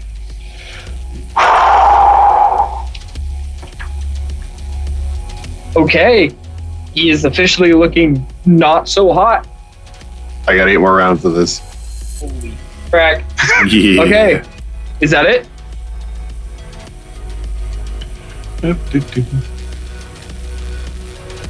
I believe that'll be it. All right, Kruz, it's up to you.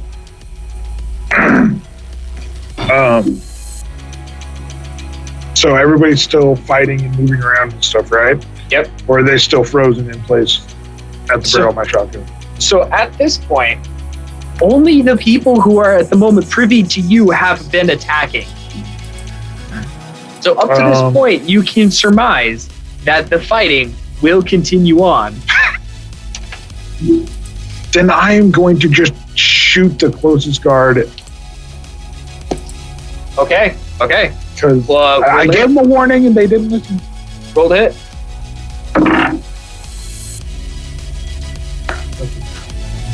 Natural 1. That is a misfire. I need you to roll a d20, please. Add your intelligence modifier. Oh. So straight D20 roll. That's a 15. 15. You are able to not make the gun blow up on itself for the Thank time God. being. All right, and that's all you can do. Damn it, Gregory's old gun. You need to clean it more. I haven't fired it in like 18 years. Take care of your weapons. I thought it was. You know, just accidentally spilling random things on it like grenadine. I didn't think it'd gunk it up that much. Absolutely nothing from unlimited power Huum Vall over here, right? All right. that's good. The night gets stranger. Yes. Okay, Kruz. Well, considering that just happened, the guards now, one of them now not blind, 2 of them are going to attack Sophie. Frack, neither one of them can hit. I'm rolling really bad tonight. And then finally, the guard captain will now swing at Jerry with a natural 20.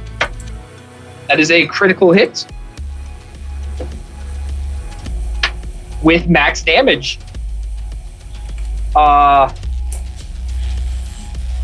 Okay. Let me just Rip Jerry.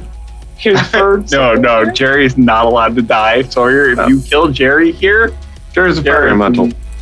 there's major problems.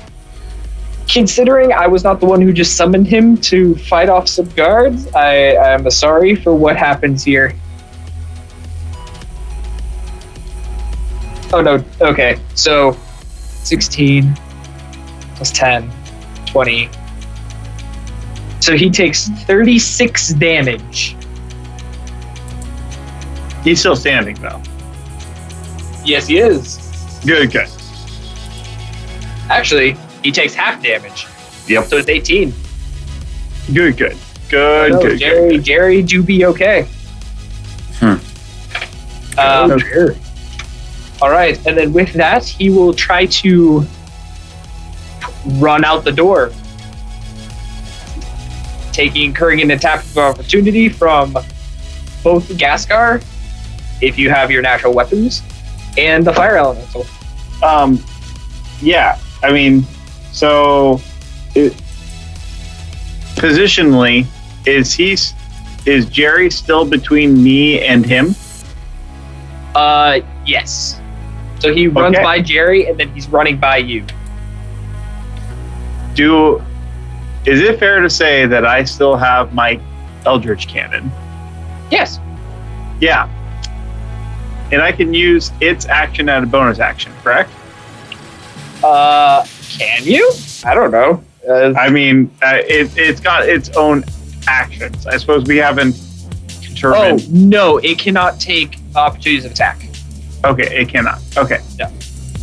But I can use my Firebolt cantrip, because I still have some cantrip drive access here, and shoot a Firebolt at him through one of my Tinkerer's tools that is a little kind of straw-like contraption.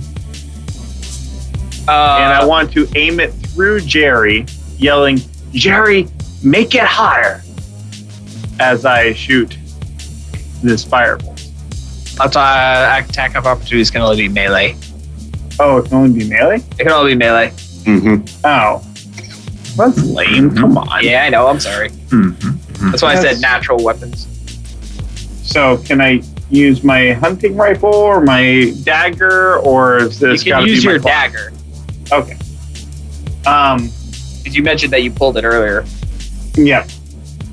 So I pulled. Right. Yeah. I wouldn't have my hunting rifle on me at the moment, anyway. I was gonna say, but I just figured. Yeah. I pulled this big long. You did drop a tag. Rifle out of this mystery pouch between underneath my armpit. Jeez. Do you have a second locator on you? You could drop one, hit your button, go back to the guild hall, get all your crap, hit the button, come back. Yeah, that's a big risk, buddy. Yeah. That's... Okay, no. I pull out the shadow glass dagger and I take a running leap at him to try and make a slash and land positionally to where if he's able to keep running past me, that Jerry is still between me and him. So I want to jump, slash, and land in that position. Okay. The exit is behind you, so he's just running past you. Right. So I'm running at him using both of our momentums. Well, just at the moment, make your attack, because attack of opportunities you don't get to move or anything. It's just as he's running by, you get to stab at him. Oh, fine. Oh, that's probably not gonna do it. Oh gosh, what do I add again? It's your dexterity. Dexterity. That's weapon. Right. Yeah, that's a 10. That does not hit. Okay. Jerry does hit him for 7 damage. Good, Jerry. And he continues on past both of you, hitting the door as he does. Your Stop, drop, and roll. Stop, drop, and roll. Your mongeese have dispersed, which leads to Ghastgar. Okay. So the captain has evacuated. He's at the doorway. He's at the doorway. Okay. What positionally? Where are the other guards between me and Jerry? They're in front of Jerry. If you have like a corner, like you guys were in like a corner booth. Yep. 2 girls are here. 2 guards are here. Jerry's here. You're here. Exit's up here.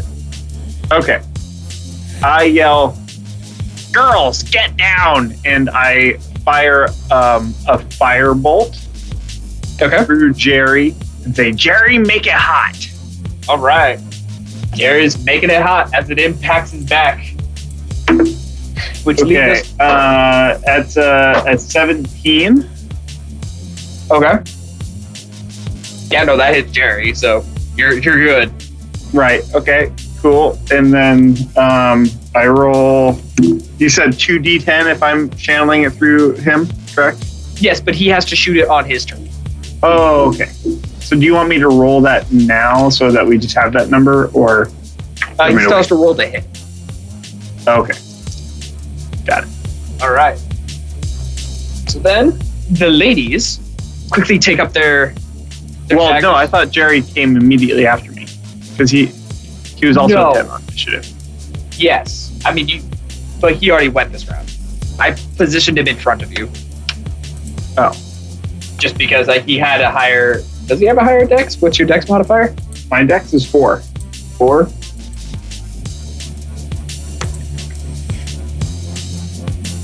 Oh, okay, never mind. His is 3. Sorry, I made him... I guess I haven't actually. Oh, yeah, you just had him do the attack of opportunity. Never mind. Yes, I did skip him, apparently for the better. So yes, he has hit. Who would you like him to target? Which guard number is probably like the best play? Guard 3 is looking pretty rough. Guard 2 hasn't been hit, actually. I want guard 2 to get hit. Okay, roll. No, take out guard 3. Just No, get rid of it. I'm seeking to inspire max fear here. Roll to hit. All right, so I mean, I rolled a 15 for Jerry. I don't know what gets added here. Do I add my spell bonus? Yes. Okay, then it's a 22. 22 does hit. Roll damage. Okay. 2d10.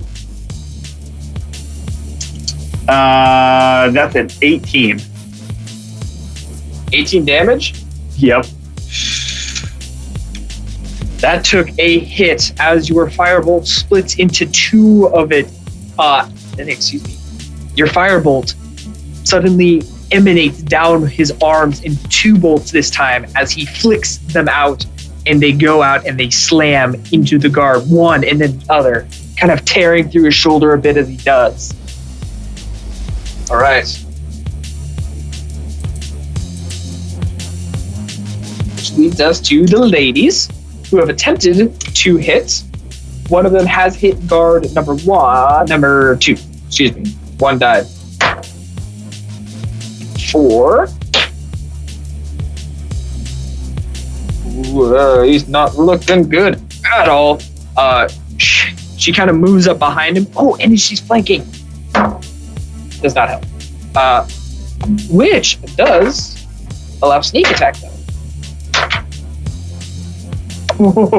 Similar to the way Tina did it, Sophie slinks down behind the guard. One tap in the back of the neck, and the guard also falls down. Parker, you can see now. Everything has gone to shit. Okay, so how many guards are still up? There is one guard, and there is the guard captain who is running away. Okay. Oh, it was the captain? How far did the captain run? He's at the doorway, How far is he from me? That's important. 30 feet. 30 feet? Yes. He is still just within my range. Okay. How close are the two tieflings to the last guard? They are within 10 feet. Perfect. I'll cast Shatter within an area to hit both of the girls and the last guard. Oh! Okay. Is it a dex save? Constitution saving throw. All right. Girl number 1, that is Sophie. Or excuse me, that is Tina. That is a 12. The guard. That is a 9. And Tina. 16? Anything below a 14 fails, so you'll take full damage. All right. Full damage is 15. 15 damage in total? Correct. And this is in thunder damage. Okay. As you cast this spell, Sophie is thrown back.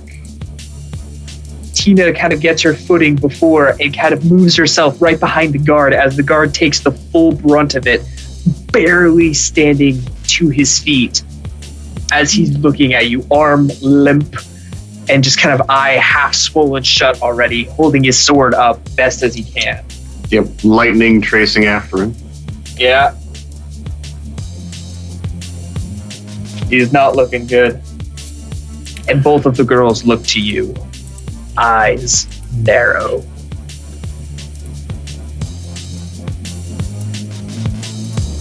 Vall. Yeah, that one. Unless, No, Parker, go. You're good. I'm good. No, I'm good. Is it? All your turn? Bonus actions. I can just inspire someone else. Who's next? Oh, you know what? I'll roll another bardic inspiration for Kruz. All right. Nice job, Kruz. All right, Vall, it's up to you. So Vall just takes slow steps forward and expends another action to deal damage. All right, roll the damage. 10 and 8 for 18 more electricity damage. The guard captain grasps the door frame, puts his hand on his side, and you see the electricity coursing through him. And you just see him look back at you. Almost too weak to move another step. And just a grimacing anger. And Vall just literally walks straight up next to him. All right. Oh, Sawyer. Yes, Sir. I can use my cannon as a bonus action. Bonus Okay. action, but not attack of opportunity. Yeah. Correct. Yep. Okay. Kruz, it's up to you. I'm going to try to shoot the guard that is hurt. Okay. That is a... So shooting would be dex, so that is a 10. A 10. Does not hit. Damn.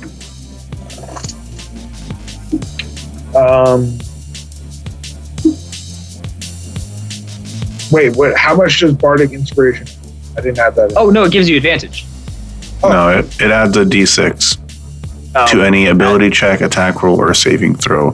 But you can only roll it or add it after the roll, but before the outcome. So since you know you missed, you can't. Yeah, I said that. He didn't have a chance to do it. I'll let him. Okay. Well, that is a 6. So 16. 16. You miss. Damn.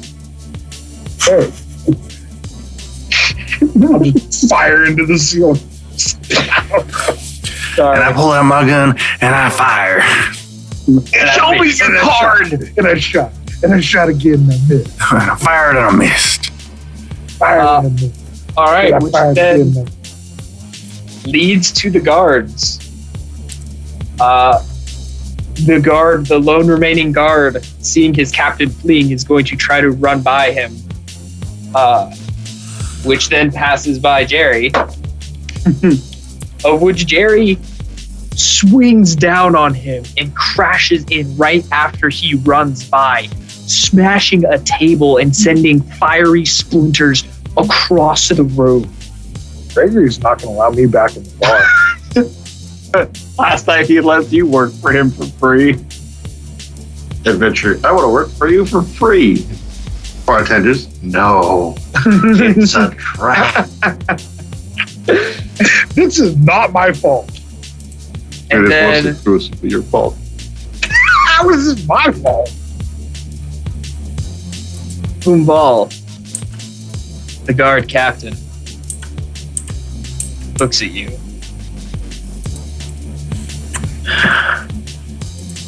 You don't know what you're doing, but I can't let scum like you stay in my city.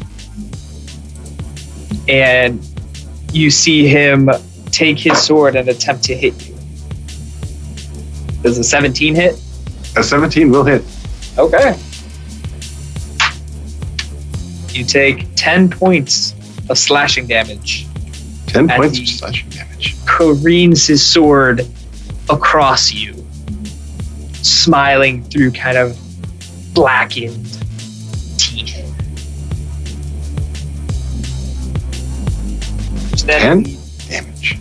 Yes, sir. Which then leads to either leads to Ghastgar. Yeah. So, Commander's still in range for me. Yeah. Sorry, All right. what's a concentration check again? Constitution modifier plus 10. All right. Okay. Wait, no, it's a It's a roll. It's just a Constitution roll. All it is. So, What do I have to Few do, by the way? Hold on. What? I was still maintaining a spell and I got hit. So Oh, yes. So it's 10 plus the damage, so DC 20. DC 20. Oh, I've lost the spell. Okay. That's fair. Okay. okay. So, Captain is still in range. Yep. Are there is the all the other guards are dealt with? Correct. The one other guard that ran by Jerry is still up and running. Oh, he's still up and running. Yep. Is Jerry between me and him still positionally? Yes, because of where he moved last time. Okay. And are there mongeese around? Yeah, they're just kind of scattered around though. Okay. Brothers and sisters, get the evil fish stealer, pointing to the commander. Okay. And for my attack action, I do the same firebolt through Jerry against the one guard. Okay. I roll at 18 to hit Jerry. Yep, that hits Okay. Jerry. And then as a bonus action, I use my cannon in its force ballista mode to attack the commander. Please roll the hit. Oh, that's a 26. All right, roll damage. Okay. 2d8. There's one of my d8s. There's another.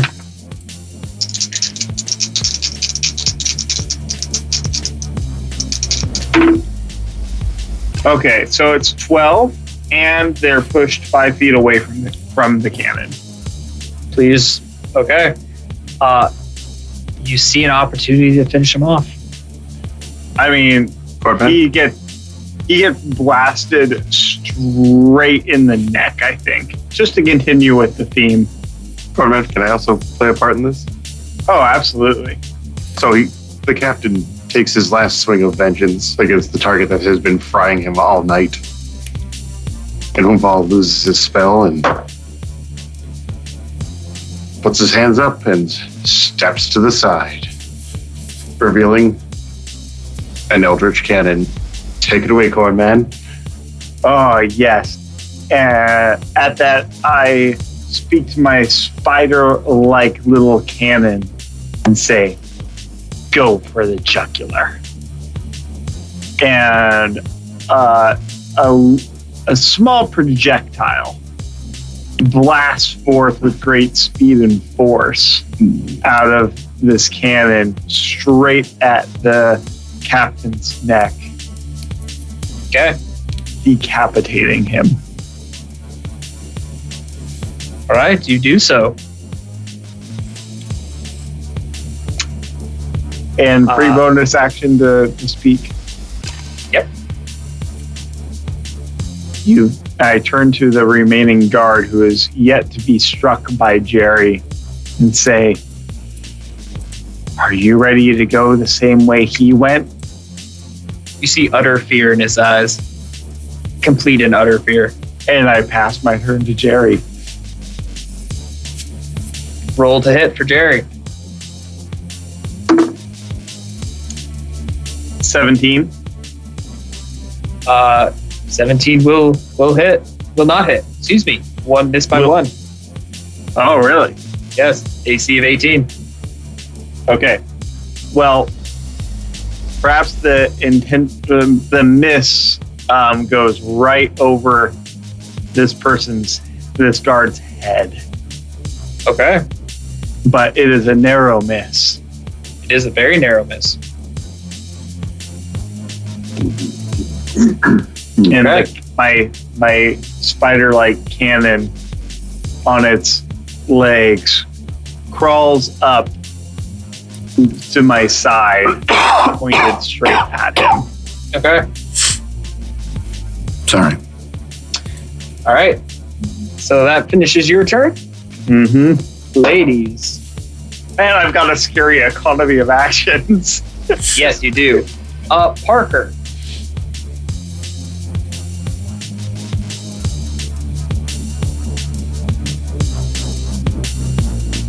Actually,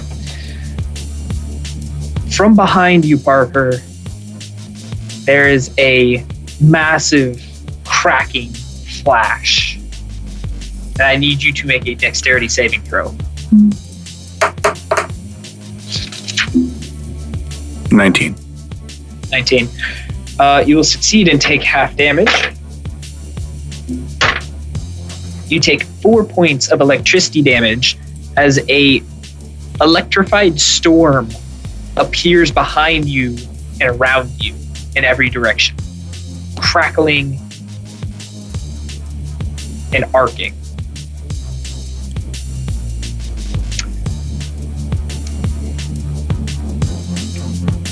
All right. Then the other girl, Tina, you would see immediately runs to the right, jumps over the counter, hits the door to the back, and disappears into the kitchen. As Sophie is hot on her heels doing the same.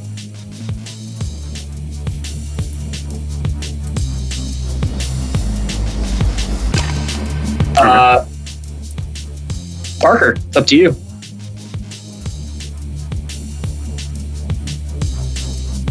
How far away are they? They got about 30 feet from where they were? Yes. Do I have line of sight on them? You would have to move 5 feet to your left. I will do so. In doing so, you take 2 points of electricity damage. It's worth it. I will, at that time, upon Tina, and this is a 20-foot score or surface. Sorry, 20-foot. What is that? Circle? 20-foot circle? Point of 20 feet. Got it. Sleep. Okay. So I roll 5d8.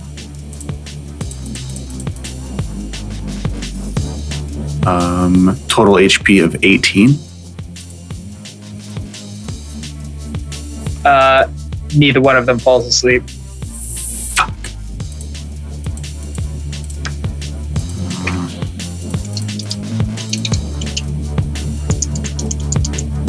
I will chase after them. Okay. Very well.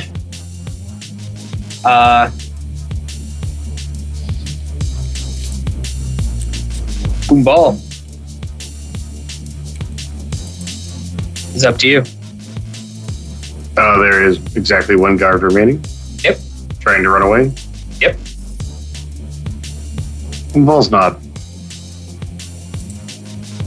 so callous, but also this is a guard that will report his face, and he's a Leonin in a city of non-Leonins. So unfortunately, there can be but one solution.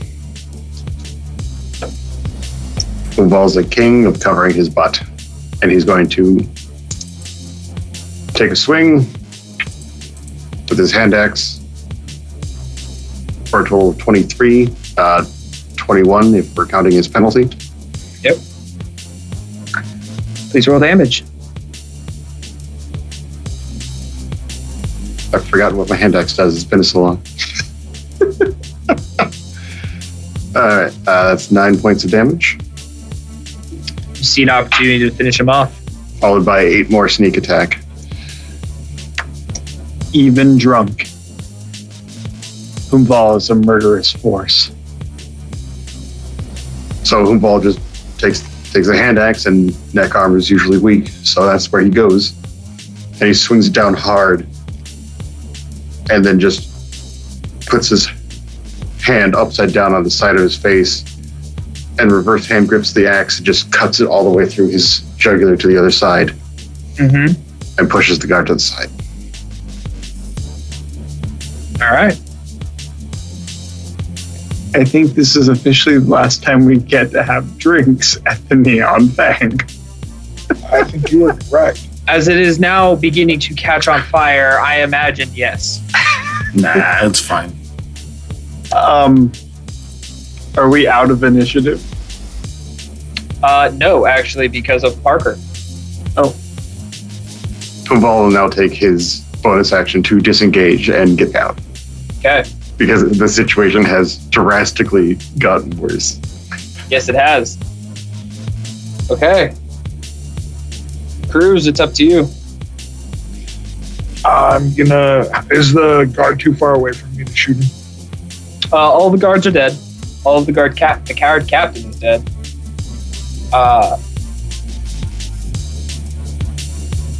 So it's just the two girls.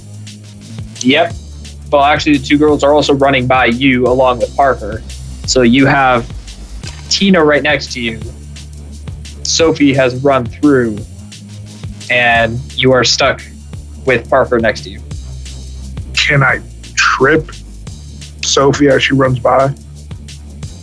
You can certainly try. I'm gonna try to trip her.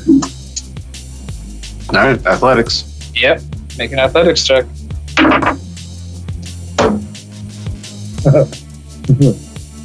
So that's 21. All right, you beat her 13. She trips and falls to the ground, prone before you. I'm gonna use my bonus action to tie her up. That is so not a bonus action Okay, on fine. so many levels. Dang it. My gosh, no, you do not. What can I do now? Now that I tripped her, can I point my gun at her with my bonus action and just tell her not to move? Sure, that's a free action to talk. Or you can action surge and go for a grapple. I do have my action surge. I'm gonna action surge and grapple her. I'm gonna try to tie her up. Okay. We'll grapple.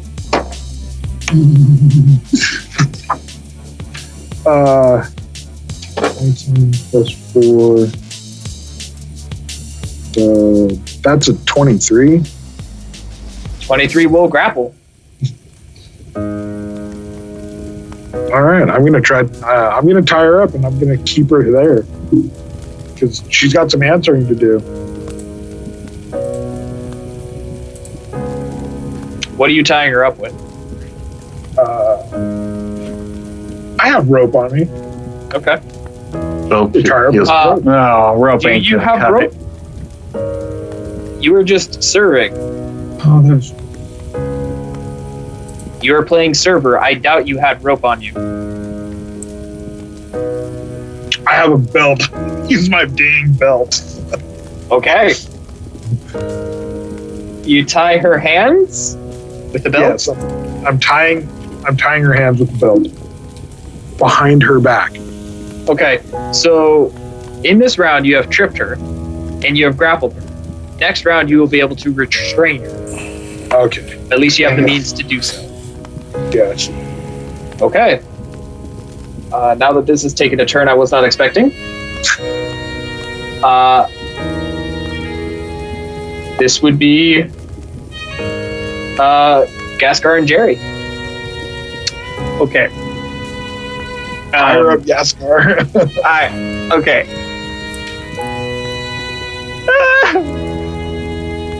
Jerry, give me some lift.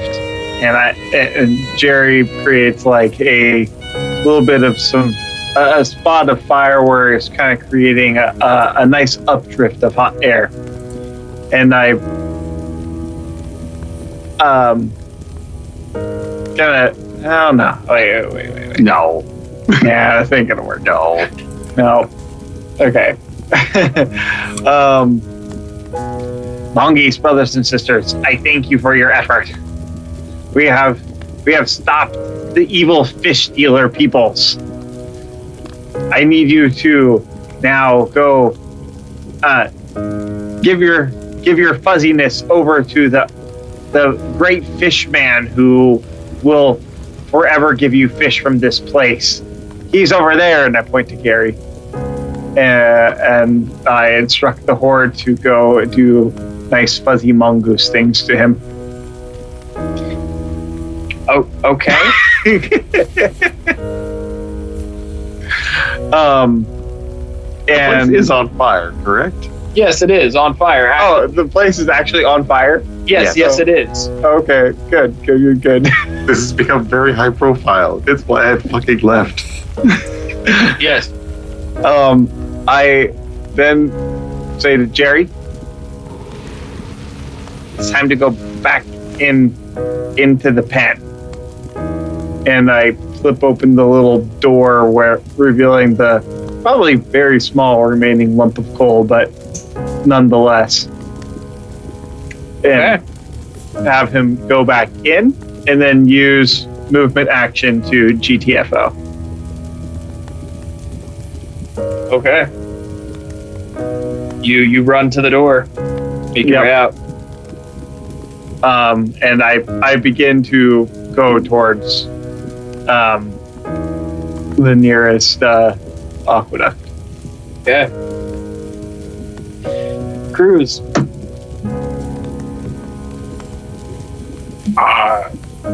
Wait. Everybody's running right now. Out the building. Yeah. Just give me a sec. Wait, is it Kruz or is it Does Parker? a 15 hit you? Yes. No, he was just addressing Kruz. Okay. Who's a baby? No armor.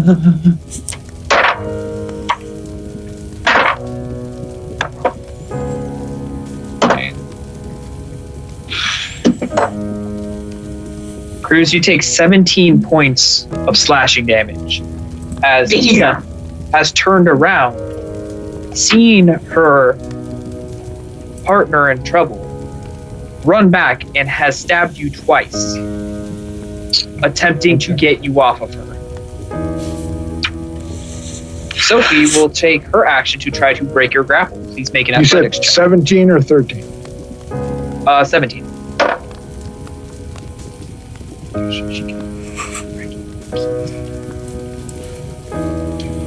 She's trying to break my grapple. Yep. Straight check. That's 19. 15 Yep, plus 4. At a beat of 16. So you hold the grapple. All right, Parker, it's up to you.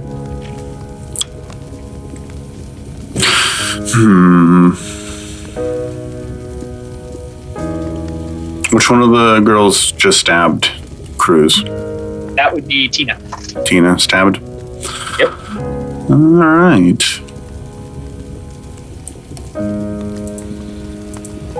I'm going to need Tina to make a wisdom saving throw. 17. 17 will pass. So you'll take half damage on this one as I upcast Dissonant Whispers. So half of 16, she'll take 8. Okay. 8 psychic damage. All right. Is that it? And I will continue to run toward them. Okay, you're actually able to reach like right next to the melee range. Okay. Vall, it's up to you. You just still running?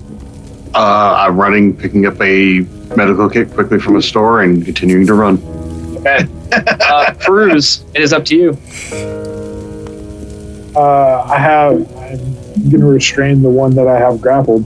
Okay, because you do not have the grappler feat, this will cause an opportunity of attack. I will use my reaction to use cutting words, and I will burn a bardic inspiration to minus a d6 off that roll. Okay, please roll that d6. That d6 is a 3, so whatever you rolled, minus 3. 16 minus 3, 13. Does a 13 hit you, Kruz? It might. It doesn't. Okay. You take 11 points of Damn. piercing damage. Very good try. Does 19 restrain her? No, it does not. What? With a 28, she says no. She has had a +8 this entire time and has failed every time. Horribly. So she is still grappled by you. She is just not restrained. Okay.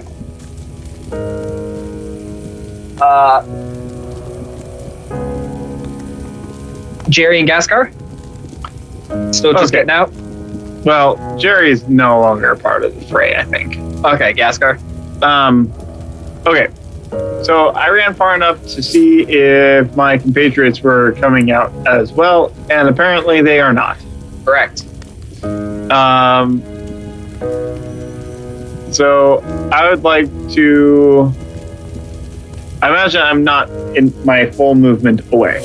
Okay.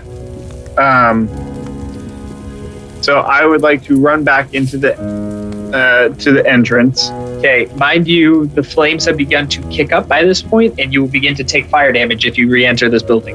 Oh, okay. That's good to know.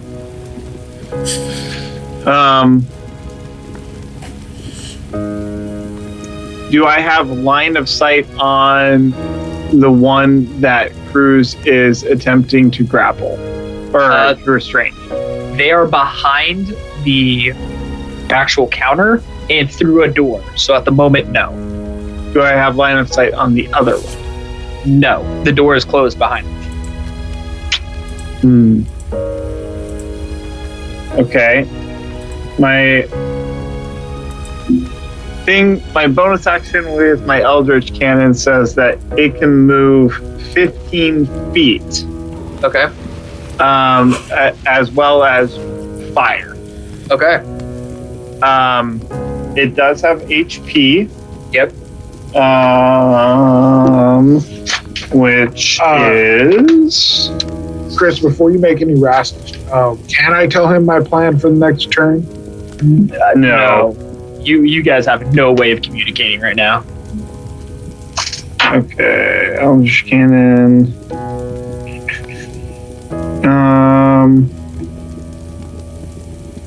It's HP. Where is that?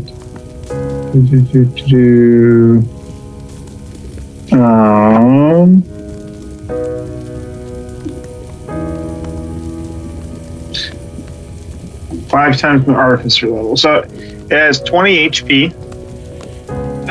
With an AC of 15. Yep. Okay. Is immune to poison, psychic, and all conditions. Okay. If it is forced to make an ability check or saving throw, treat all its scores if it's 10 plus 0. If the mending spell, that's something else entirely. Okay. So I would like to order my cannon to march in to where it has a shot on line of sight behind the counter. That would be a clear shot on the person that Kruz is restraining. Okay. Is that doable? The distance between the door and the back door is 40 feet. Oh. So it'll be able to make its way 15 feet into the flame if you want. But no direct sight because of the door. Counter and the door. I mean, the 15 feet can't get over the counter? No, from the door to the counter is 30 feet. Oh. And then there's a 10-foot behind the counter. Okay. Trying to think of what things I can do. That would actually be helpful. shoot a hole through the counter. Don't do that. Yeah, blind fire. Everyone make dex saves. No,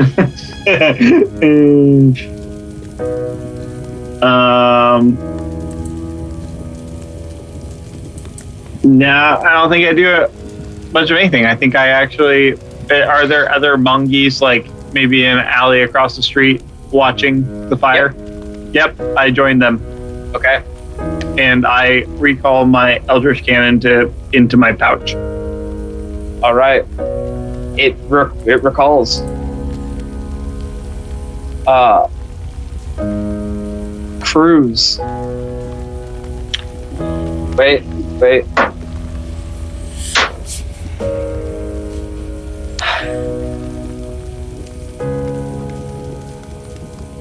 You see Tina produce a vial of purplish blue liquid and just hold it in a throwing position downward and looks at you. And then you, Parker. Let her go. I'm going to let her go. Because I remember what Relic told me about that stuff. Mm-hmm. We were trying to help you. And she will hold her action. Parker, it's up to you.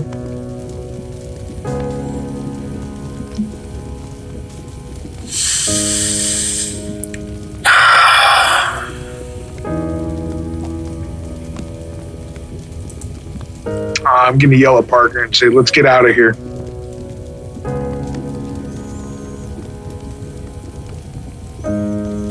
I can't let them leave. I cannot let them live.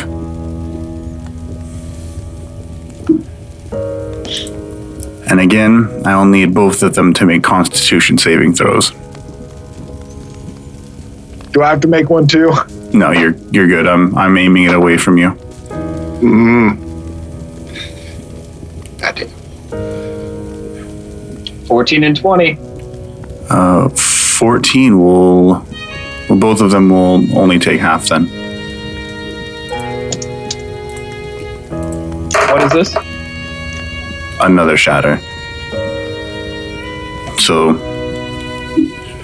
with my last second level spell slot, that's a total of 11 damage, so they'll take half for 5. The spell Shatter, correct? Correct.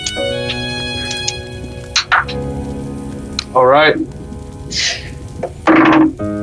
Well, now in turn, I need both you and Vall, Parker and Kruz. Please make Constitution saving throws.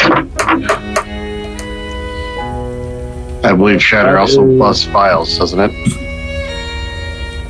Yes. Ooh. Oh. Does that vial blow up in her hand? Would those vials have like blown up earlier when he did that?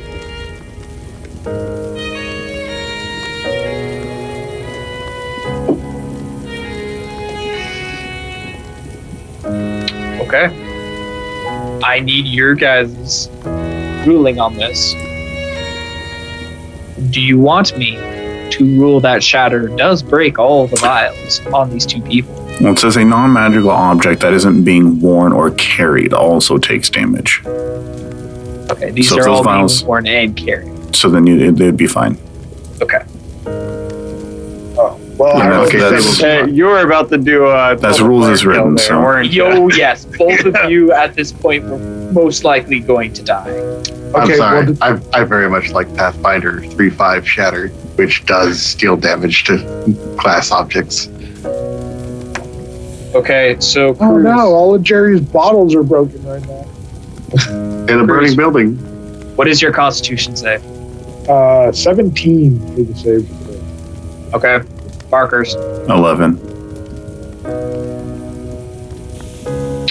All right. Well, Thanks for drawing this out, Parker. you guys are Fucking paralyzed 30. for 6 rounds. Damn. Dope.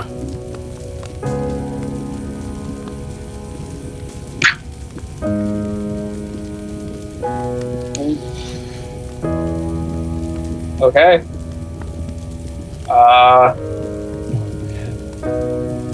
Kruz and Park. Is this how Kruz and Parker die? Shoulda run.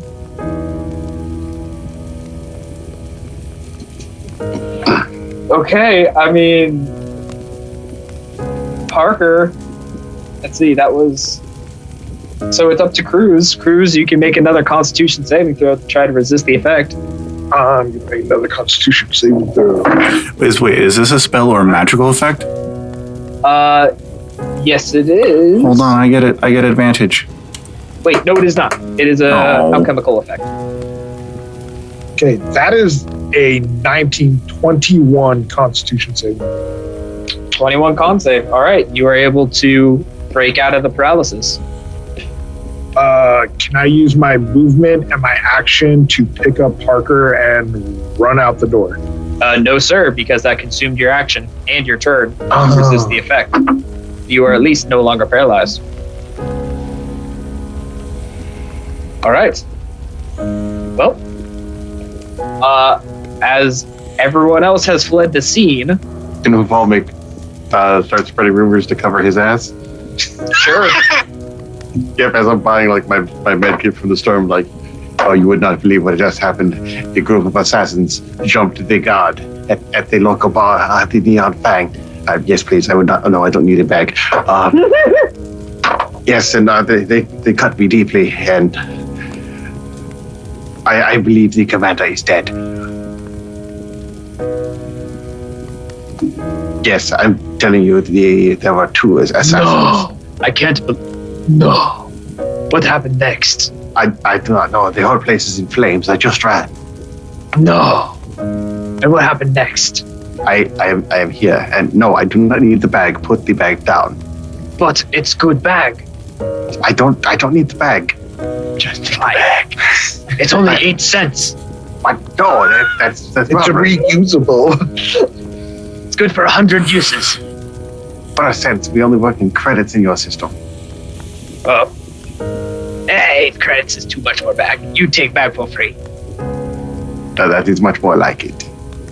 Huum, master, negotiator. All right, Vall, you have spread your rumors. Kruz.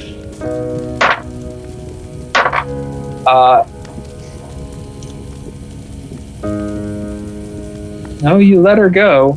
Yep, I let her go. So she will use half her movement speed to stand up. Parker.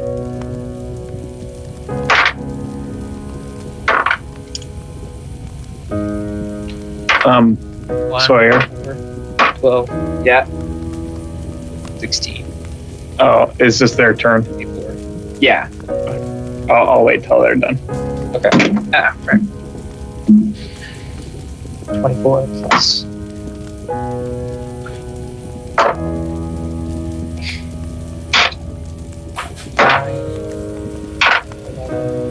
13. Parker, you take 39 points of piercing damage as both of them step up to you. Wait, no, sorry, that was just one.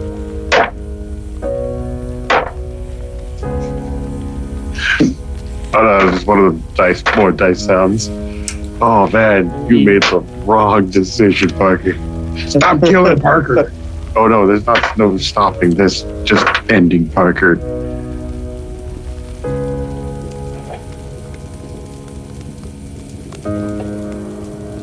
$45 damage. Is that enough to knock you out?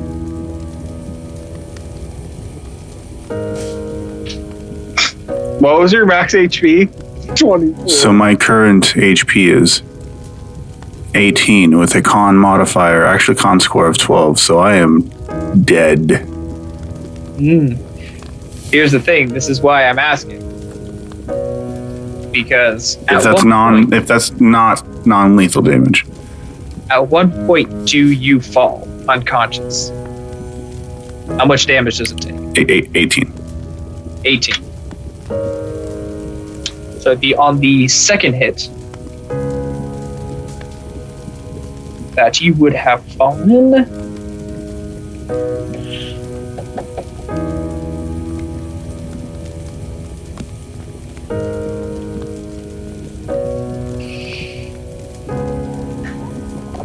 Okay. You can kill characters. I'm fully aware of this, but I'm also having a moral quandary with these characters. Due to what they came here to do in the first place.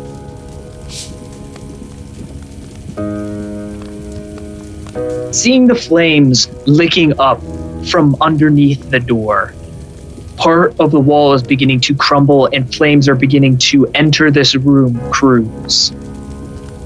Okay. As Sophie comes up and runs a dagger into Parker's shoulder, twists the knife, and throws him to the ground, now unmoving. She looks to you.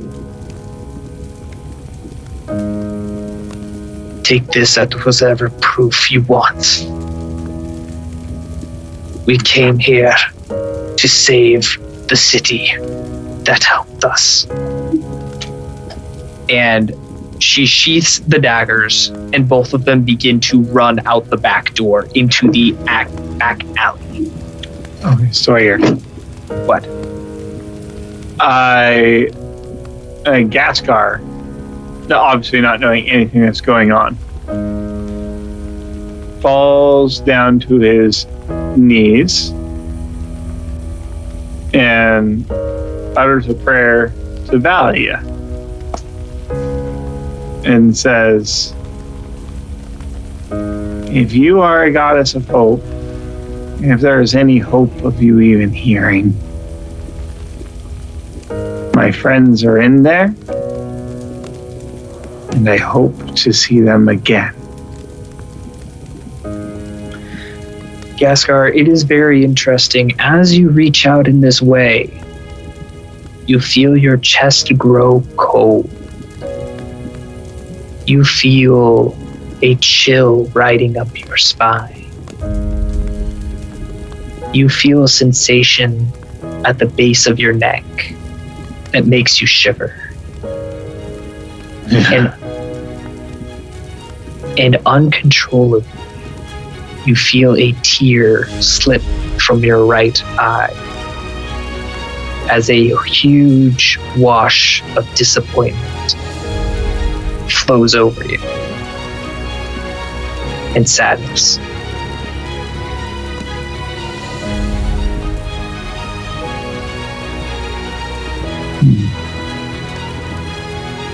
This is Claire. I'm not quite sure what to do about that.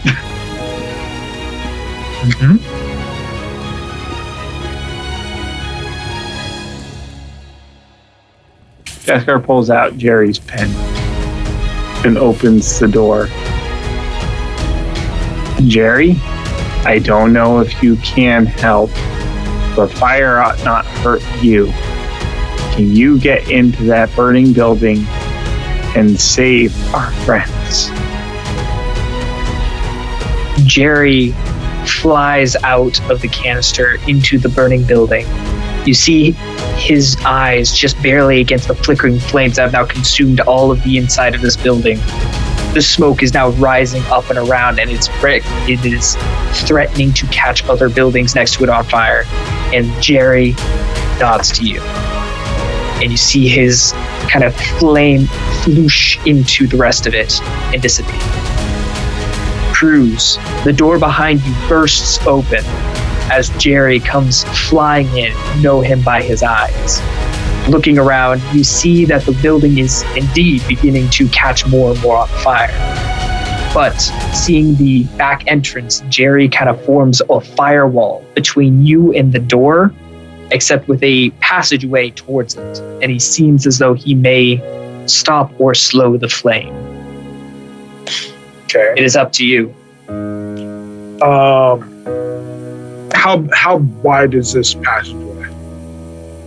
5 feet. I'm a red dragonborn, so I have resistance to fire. Yep.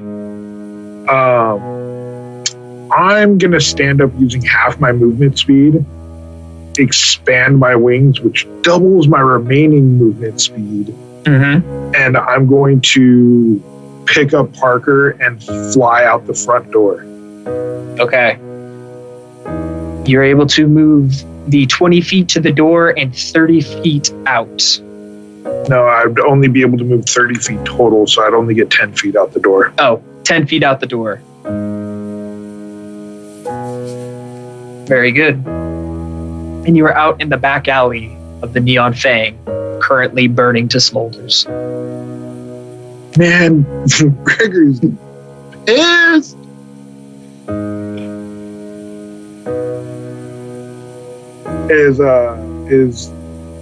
Is Parker awake? No, Nope. fuck no. Nope.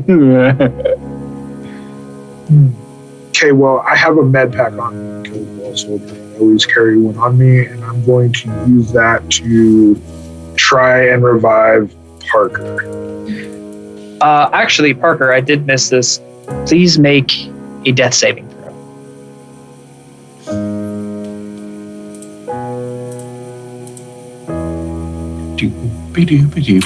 That's a natural 19. Very good. One passed save. Kruz, you will be able to administer this on your next turn. Ghastgar. Jerry comes flying back out of the back room towards you in the lamp and flutters into it. I also, is there any burnable material on anywhere nearby? There's a burning building. I mean, take your pick. Yeah. Besides the burning building, I'm not trying to go into the burning building. No. So okay. No. Here's what I do.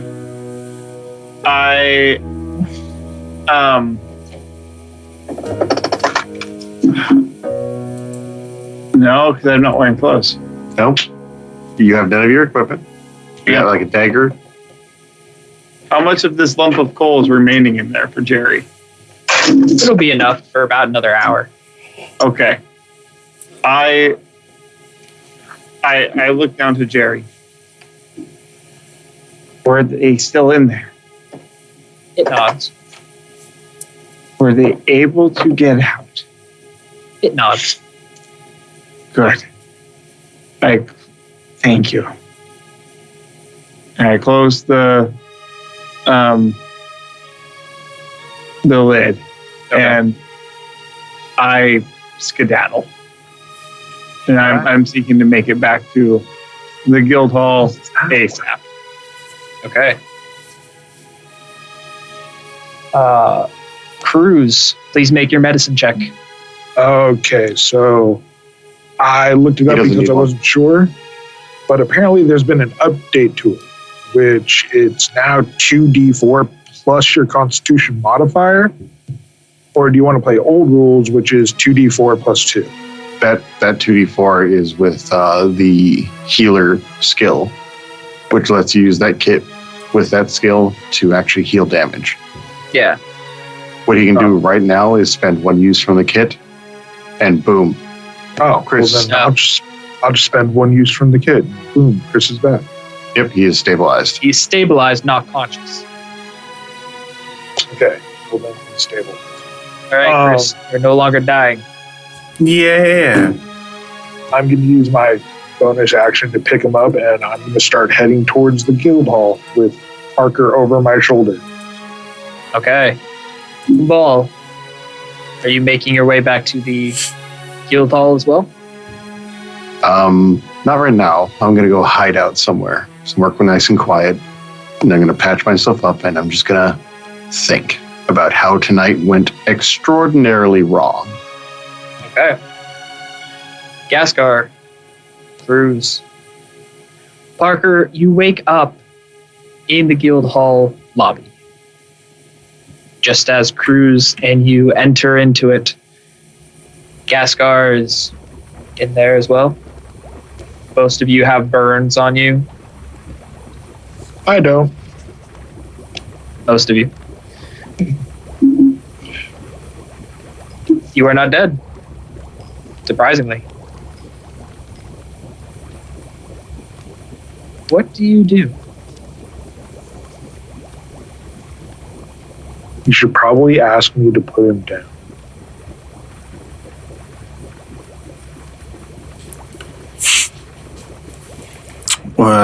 So everyone's around me.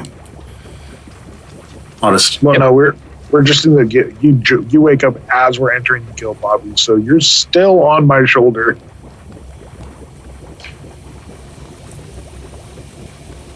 I'll groggily ask. Did we get them? No, they got away. They're a slippery bunch. Damn. I'll just close my eyes again.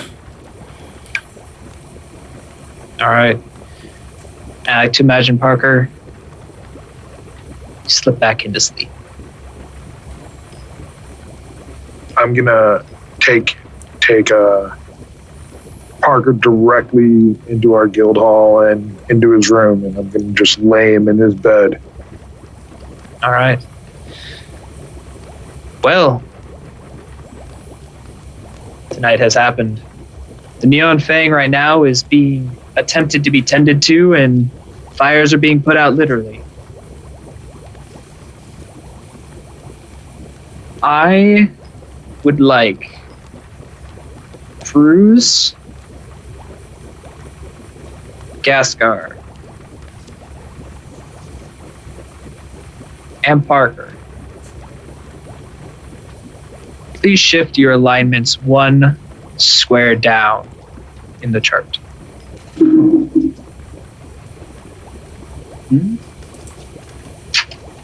What does that mean? That means I am a tad bit neutral evil.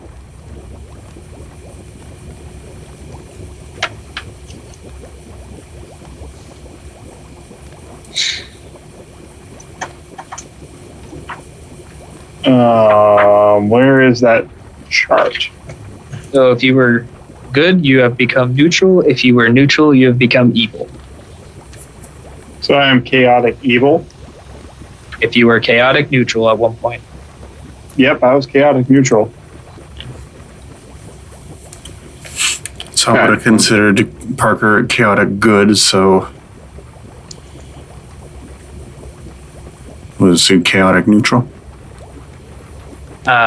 Yes, as the act of killing innocent guards has warranted an alignment change. I am at tempered Were they innocent neutral. though? They were there. Do you know why they were there? No? They were there on Didn't behest of they have some didn't they show hostility first? towards the ladies, yes. They were trying to arrest them. As a note had been gotten to the Emperor of sorts that had warranted an arrest of 2 particular people doing very illegal things, and as the good guards of this city came to arrest them, they were henceforth slain at the hands of you guys. That's fair. That's what they get for interrupting our conversation. Yeah. And that's why we're all a tad bit evil now. Considering also 2 of them attempted to flee, and the continued pursuit and killing of them also warranted this. Vall, your alignment has not changed due to your background. And your reasoning was sounded what you have been doing. Did at any point they mentioned that they were arresting? Yes. At the beginning, they said, we're going to arrest you. And then they took off their dresses and began the fight. It was when you guys turned the fight on them, on the guards, that things got very hairy. That's fair. So I am now chaotic neutral. Except, unless you can provide a reasoning as to why your character would attack the guards okay. and kill them. As far as Ghastgar's perspective on it would go, is he would have come out of the freezer, come up onto the bar, seen Parker cowering under a table with guards with weapons drawn. True. I popped over the bar and tried stopping the fighting, and then they turned on me. They did not turn on you. They at no point made an attack on you or Ghastgar or Parker, for that matter. They were just fighting the two girls. No, but I would have been acting in absolute alignment with myself to look out for my own at the cost of somebody else. Okay. Then I guess in that point you would have slipped if there was I thought you were good alignment. So if you're chaotic neutral, never mind. Then you stay chaotic. That was I would agree if I was chaotic good. Yeah, if you were chaotic good, that's where I thought your alignment was. But no, I'm chaotic neutral. Okay. Chaotic neutral, that is about as chaotic. See, but that's also, if you were looking out for just yourself, you could have just ran and not. Well, but I did. So I am. Yeah, it's like I was looking out for myself, but I am also looking out for the people who look out for me. Right. It was in my mind. It was the pursuit after they were fleeing. The guard who was actively fleeing away from you, you actively killed him. That's true. So if we had not stopped him, we would be persistently hunted throughout this entire city. This is true. So I mean, chaotic neutral. I can see where you're still looking out for yourself and killing them. Yep. It's like that's where I'm at. I was like, I don't think any of these things would have been like decisions that Ghastgar would have done differently based off of his nature. As chaotic neutral, yes. I was assuming you were chaotic good. That was where I was. If I was chaotic evil, I also don't think necessarily my actions would have, like the outcomes of my actions would have changed, but it would have been done with a lot more bloodlust. No, Vall was chaotic good. Yeah. And his intention with the blinding powder was to give them an opportunity to escape. He took the shot to prove that he was not doing anything hostile. Mm-hmm. And then things devolved immediately into combat. Correct. And from the Southern Sandlands, when things get into combat, you defend yourself. Yeah. I'll take it on the chin if you want me to adjust my alignment. Because Vall was vicious. Yes. See, and again, it was the finishing off of the guard at the end who was just trying to get out. Even the guard captain who was fleeing. But who then stopped and turned and cut me. After you attacked him twice and he recognized that he could not escape you without dying.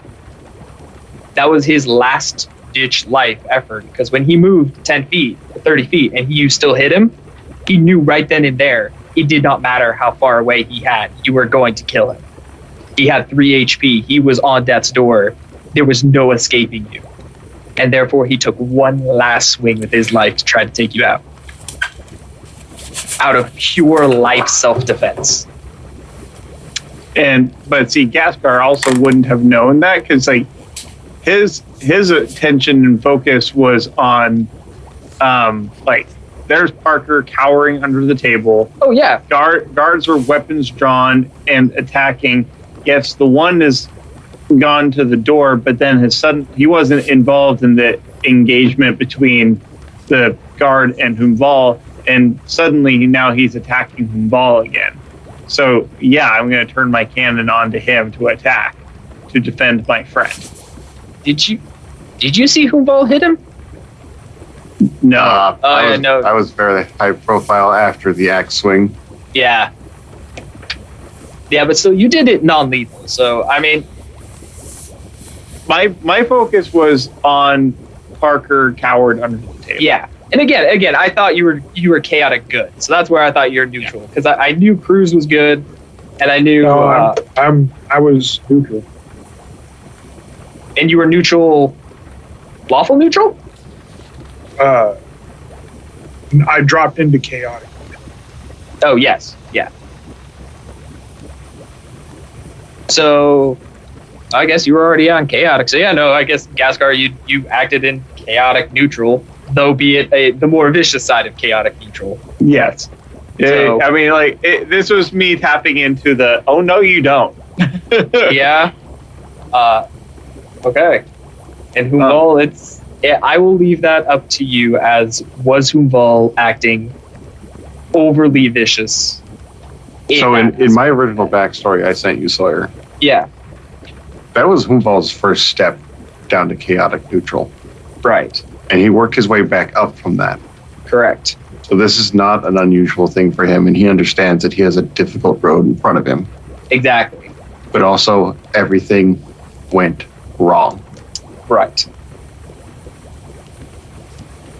So it's Especially when Parker attacked the clandestine meeting we were having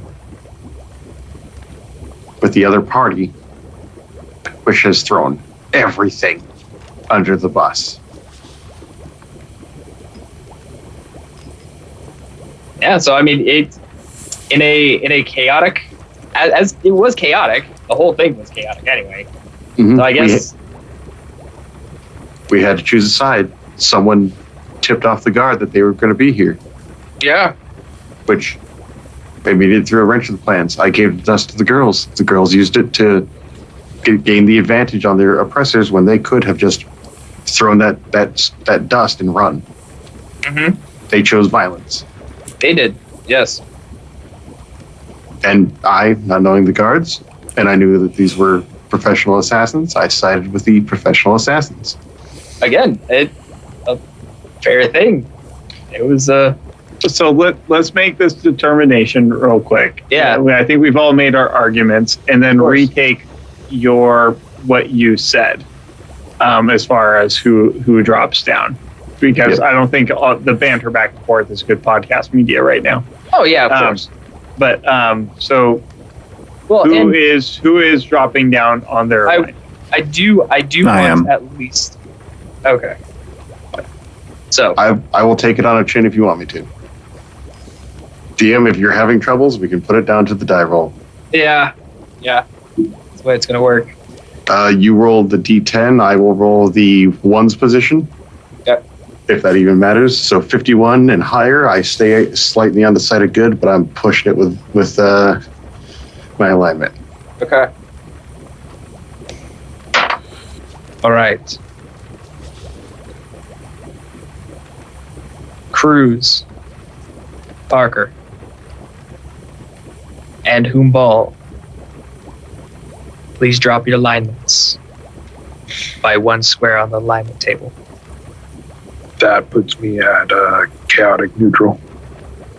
Chaotic neutral. Chaotic neutral. Wow. Yeah, we got a full party of chaotic 3 neutral. chaotic. Yeah, we got 4 chaotic neutral characters. Oh my gosh. Oh my gosh. Things are about to get real. No, All a right. big thing that I'd like people to understand is that chaotic neutral does not mean I do good things and evil things. It just means that I am more disposed towards my own personal freedom and how I like to do things. Yes. Which this I just took that as this is where Parker learned how to play metal. well, in Kruz, Insert metal guitar riff. that's why when you came out and you wanted to shoot at the guard, I had to at least remind you, hey, these are like legit town guards. Like these are the guards of Hopel. And it was after that when you chose to still fire at them, that was like, Hey, nope. I chose to. I rolled a nat 20 on intimidating them to stop fighting. Yes, and They like still continue to fight, and well, to be fair, they were also stabbed at after you said that by someone who wasn't you. So obviously they're going to take up arms to defend themselves. If everyone had stopped, then yes, they would have. The assassins didn't care. So, I know, right? All right, well, that was one heck of an episode, boys. All right, let's wrap it up. Let's wrap it up.